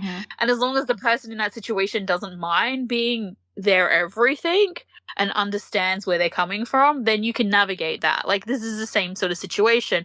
But, like, wow. But it is really sweet and it is super cute. And I loved that line, his smile is your smile. I was just like, so cute. Let's just say it here that she's never seen him like this.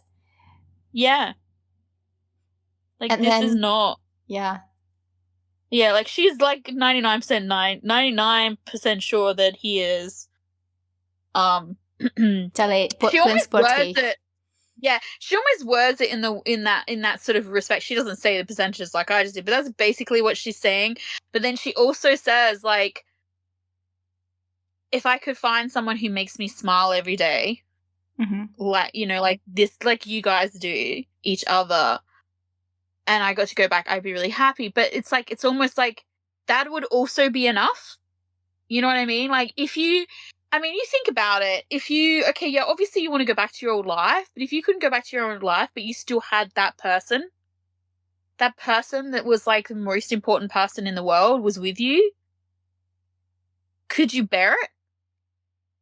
You know what I mean? If you could never go back? In these circumstances, it's complicated because if you find someone else's birthkey, or if your person the person that inhabits your body comes back, you lose this person. Yeah, I suppose. But I mean, isn't that life though anyway? I mean, take the port keys and the dimensional travel out of it. Like, just because you find the love of your life or whatever, it doesn't mean that that's the fate that you're going to have forever. I mean, people get sick and they die. Their accidents happen. You know, people fall out a lot. Like, there's so many shit. There's so much shit that happens, like, in the real world. Like, you're taking a gamble anyway. Well, if you also are someone who wants to get back, then falling in love with someone who is not your birthkey and who doesn't want to get back, or who might stay, or who doesn't want to share their personality, their name with you. So when you go back, you cannot find them because they don't want to tell you who they are. So from Tale's point of view, it is kind of scary, and it doesn't make sense the way he approaches this. Yeah, I mean, I suppose it's differently. I suppose what I was thinking would more fit if you went to this place like he has, and then you met someone who belonged in that place. Yeah. Right, and you fell in love with them. Then you potentially want to. But with Boone, Boone is someone who hides his identity. Yeah, so I know that's the main thing. As I said, that's their main issue. Like, regardless of like whether he wants to go back or come or whatever. Like, I mean, obviously that's going to be an issue too. But like, their main thing is that he won't let him in that last little bit. As much as he's like dying, you know, like he's like, you know, like he can't be without him, but he's not actually letting him all the way in. It's like he doesn't trust him. Oh, not trust. It's like he doesn't trust that his name won't hurt him. He just but also at this point, I think he just doesn't want to get back. It's not even about his name not hurting him. It's about him not wanting to get back. It's funny because it makes me wonder then if what I said earlier. I think I said something about like the reason that they haven't had the dream or whatever. Is it because he doesn't want it? Like, do they both have to want it? Like, maybe not, because obviously people come back. Maybe yes. Does everybody come back at the same time? Like, so yeah, I have more questions than I have answers, which is why we have to keep watching. Yeah, and then we had another flashback, where we see Boone appreciating colors just like Tale. And I love that moment when she says, no, she names a color Tale, and he repeats after her almost as if he's not aware of what he's doing. And the way he pronounces the name is like just saying the word Tale makes him happy. Yeah. Like, it was really well played somehow. And then she says, if you adopt a habit from someone else, it suggests you like that habit. And I'm like, no, it suggests you like that person. You like that person. Well, I mean, yes and no, because you think about it, like, I mean, it's one of those things. There's that saying, flattery. No, not flattery. Imitation is like the highest form of flattery. You know, I had someone who used to copy a lot of stuff that I do, and I'm kind of a bit of a weird oddball where I like to march to the beat of my own drum. So that kind of used to bother me a lot. I mean, I was a little kid, you know. My mum had to say to me, like, she likes you. She likes that you're weird and like that you like to do things like this and, you know, wear your hair like that and wear those clothes. And she's like, most people like probably think you're a little bit weird, but she likes that. Like, you should take it for the compliment that it is. Like, here's this person who's gone, you're weird. I love it. Like, and you know, so yes, I do feel like, you know, you're correct in this instance because he does love him. But like, it is definitely you take on the things that you like about that person because they make you feel safe or you feel connected or like whatever. So I don't mean that you love them, but you like that person. You admire them. Yeah. Well, that's right. As I said, that's what my mum basically said to me. It was so funny. She's like, she likes it. You're a freak. Just revel in it. Be proud. Most people would just think, that you're weird. And I'm like, yeah, but I like that. I don't mind if people think I'm weird. Although I'm way more tame with that now. I went through a whole stage where I was like, it was my goal in life to shock people. But I grew out of that. Now well, did I grow out of it or did I just become lazy? I feel like I became lazy.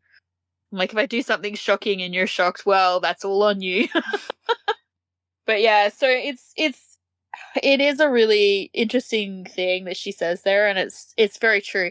And I liked that. I liked that he started to see the world through Tale's eyes, because that shows that they can meet each other in the middle. That shows that they can, even though, like, you know, if you think about who they are in their real world lives, they're, you know, Pun is famous, Tale is not. While they could meet in the middle eventually because of the, you know, Tale's interests, like his career could potentially line them up and things like that. It means that they can live in the same world even if they live in different worlds, because they can see the world the same. So that's kind of cool. And then we get a scene where Tale starts looking for Pun and he is panicking. The music is tense. The way it is filmed is like rushed, and you get this urgency because Tale realizes what he's done and he freaks out. Well, because he's on the phone and he's calling the others and he's like, where is he? Do you know where he is? And they're saying, no, but we found out from your brother about the film not going forward. So he said he was going to go and fix it, see your dad and fix it. Yeah, and then he remembers this when Pun told him, I'll do anything with you, whatever you do. If you're making a movie, I'm making a movie. And so it's like a veil fell off from his eyes, and he's finally able to see everything that Pun told him in a different way, to hear it in a different way and actually accept it. And he understands. Yes, he understands how much he meant for Pun. Yeah. And I mean, it's funny because in this instance, once again, we have the privilege of the viewer in that Tale is not, once again, getting the whole picture in this. Like, we see this insight that he has here, and we get it a step further because movies might be familiar to him, to Pun, and like maybe, but also maybe a little triggering for him, and yet he's still willing to get involved and be a part of it because it's a way to get close. It's a way to stay close. And so we have that insight, even if he doesn't, but he does realize the significance of it. And I find it's interesting because when he does find Pun, he sort of says to him, like, what are you doing? Why are you doing this for? He already knows the answer. We know he knows the answer because he showed us this scene. He showed us this memory.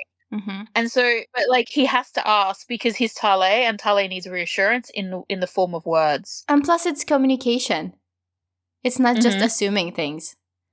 He wants to hear. Right. Now he's ready. He's ready to ask for Pun's point of view and actually listen and accept it. Yeah. So of course he is asking. Yeah. And then, of course, we've got crying Jimmy again. So once again, I was like, okay, my Achilles heel. And I was starting to get... I get to do with you. Yeah, and I was starting to get so emotional. And I'm like, oh, I'm not going to cry, though, because I didn't cry earlier. I'll be okay. And then, like, C's eyes were all, like, watery. And I'm like, oh, fuck. I'm like, you little bastards. So, yeah, I cried a little bit. And not a lot, just a little bit. Then he asks, why are you so attached to me? And then Pun says, I believe you are my portkey. I read it not as I believe you are my portkey, but as I believe we're meant to be. Because I think this is the way Pun is looking at this situation. Yeah. Yeah, for sure. And I'm just like, I was so excited, and I literally have in my notes, it says, look at them using their words. Yes. Because they were communicating, but then I couldn't help because you've kindly reminded me and our listeners all through this watching and podcast series that Pun is not being truthful with his desire to not go back. And we have this like really heartfelt, almost kind of desperate, almost kind of like pledge from Tale that we'll go back together, right? Kind of thing. We And promised. like, sure. And I'm just like, oh no. So we've passed this traumatic event. Let's move on to the next one. now the part we have now, they're going to like go down the rabbit hole of like, oh, my podkey, and we're going. The next traumatic experience is the fact that Tale is eventually going to find out that Pun does not want to go back, and I'm like, oh, damn it. As much as I was filled with joy and I loved the cute little forehead kiss and I was just like, oh, it's so perfect. And then the trailer happened and I was like, yes, we must watch episode 8. And then then the other shoe dropped and I was like, oh, fuck this shit. I love the line, please don't ask me to leave you again. And then the music, and this is what Pun asks of Tale. And I find it, this is just amazing, because the song that Tale was singing to Pun starts playing again in the background. And if you remember, the song had the lyrics, please say you will never leave my side. This is Tale pleading with Pun, please say you'll never leave my side. And Pun's response is, please don't ask me to leave you again. And if you go back to the moment when our conversation about Tale doing the thing that he's most afraid of to Pun, making him leave him. So it's like he himself, Tale, is attracting the thing he is most fearful of. He is making himself go through it because he's so afraid of it. He does it to himself. Yeah. And I mean, it's interesting too, because for Pun to say that, for Pun to say, don't make me leave you again, don't ask me to leave you again. Yeah. Like, that's very weighty, because he knows he doesn't want to go back, which means if he doesn't go back and he doesn't want to leave Tale, then Tale has to stay for him. Or he has to go back. But like, yeah, I don't know. I'm like, ugh. On one hand, I'm like, yes, let's do episode 8, and then the other, I'm like, I'm scared to go forward. It's gonna be fine. I'm like, how dare? Yeah, you're like, it's gonna be fun. You're like, it's gonna hurt, and then it'll get better. It's like a Band-Aid. Just pull it off. We'll get through it. Yeah. I'm really looking forward. Did you notice who appears in episode 8? Did you recognize the new actor? Oh, no, I didn't really focus on it. Like, I saw there was someone else who's meant to be, like, doing something, a director or something, but I wasn't really... someone else who we both know pretty well. I will have to go back and rewatch the trailer. Because I didn't pay attention. It did not recognize that person. Yeah, from the profile. I was like, as I said, I was kind of probably like going, oh my God, what's happening? And not really paying attention. I'm like, hang on, I've got it up. I'm just having a look now. I'm like, can I work out who it is? I'm like, why are they being this cute? Oh, is it Perth? Yeah. Oh my goodness. Yeah, because you don't really get a good look at him. You sort of just get him from the back and the side. Wow, okay, well, that's interesting. That'll be fun. It's his first role in Jemam, as far as I remember. Oh, is it? Oh, okay, how cool.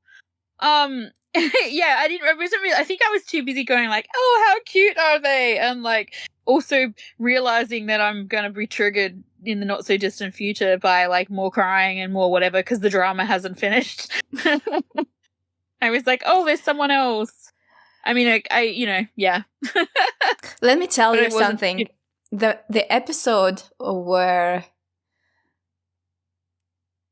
Poon, where Talay finds out that Poon doesn't want to get back home, is my favorite. Well, is one of my favorite episodes. I'm like, ooh. Well, what, next week's episode 8. So what, is there 12 episodes in this? Yeah. So 5 to go. Do we have to wait too much more to find out that that when this happens? Are you going to tell me what episode it is? No. Well, that's just evil. Oh, you know the answer. Why are you asking? I don't know. Because I think one day you just wanted to tell me that I'm evil. Yeah. And also one day I might catch you out and you'll be like, I want you to, like, I feel like you want to keep me on my toes. Yeah, that too. But do you know what I mean? Like when you share something with somebody and like you really want them to be able to like revel in it with you and like be in the space and be like with you, but also you want to wait and like experiencing that. Like that's the moment you're in at the moment. But sometimes the need to like have that person enjoy it with you is like overpowering and you can't help it, so you have to tell them. Like I keep waiting because I might catch you out that way. See. No, like one of these days, the need might be too strong. I'm just stubborn, like, no, and I started this thing, where I'm not telling you, and so I just have to keep it going. You're like, I have more self-restraint than that, Zoe. Well, and I'm like, well, we'll see about that. I just want to watch it. I want to watch it so bad. I know. I was like that with we were like this, I feel like, with the end of episode 7 of Not Me as well. We were like, what? No. Yes. I know, right? It's just, yeah. So every episode good. from now on is just, it's just. Yeah. Well, I mean, as I said, it's the same with Not Me too. So I feel like the next few weeks it's going to be lots of fun, but also like lots of drama. Which is also fun. Like, honestly, that's why we're here. We're here to talk about the drama. Yes. And like the other stuff when they look pretty. I like to throw those I had this thought, like, isn't it just so convenient but that both Jimmy and C are gorgeous and they look amazing in every color? Because they wear so many colors in this series. Oh, yeah. I do not look good in every color. Yeah, there's usually like one color that like most people should never wear. Like it's not normally the same people, like same color for same people, but like there is definitely colors that certain people should not wear. Mm-hmm. So for example, like my mom doesn't look good in like magenta. Don't tell her I said so. But you know what I mean? Like, and I don't really know what color I don't look good in because I really don't wear a lot of color. I'm a black. I wear a lot of black. Like I pretty much look like I'm going to a funeral most of the time, and I'm not a goth or anything. I just like black. But if I do wear color, I tend to wear like a dress that's like has every color imaginable on it or something. Like it'll be some crazy print or something. So I'm not someone who goes out and wears bunches of colors. I have no idea if there's a color that doesn't suit me. I mean, there would be. I would imagine so. But yeah, I know they're lucky. How lucky are they? Usually I think it has to do with skin tone and stuff too as well. Mm-hmm. Skin and hair colors and stuff. Yeah. But yeah, and because some of the colors, like let's be honest, like some of the tones of green and yellow and that were like close to like there was a top that was it a top? Yeah. I don't know if it was the green or the yellow episode where Tale where C wore it, and it's like very close to what I imagine elephant poo to look like, and it still looked good on him. I was just like, that is not a nice color. But how dare they do. Yeah, how dare they put him in such a color? Yeah, how dare he look so good? I know, right? Mm-hmm. It's not fair. I mean, if I didn't know better, I think they were like making them in a little factory somewhere, but that's not what's happening. They're just that good. Like sometimes people get all of the good stuff. I'm like, come on, leave some of those good genes for the rest of us. Anyway. Yeah. This is our spiral on like how good looking they are. So yeah, I guess this is it. Thank you for hanging out with us. Share our podcast with people who think might be interested. Share it on social media. It helps us a lot. And goodbye for now.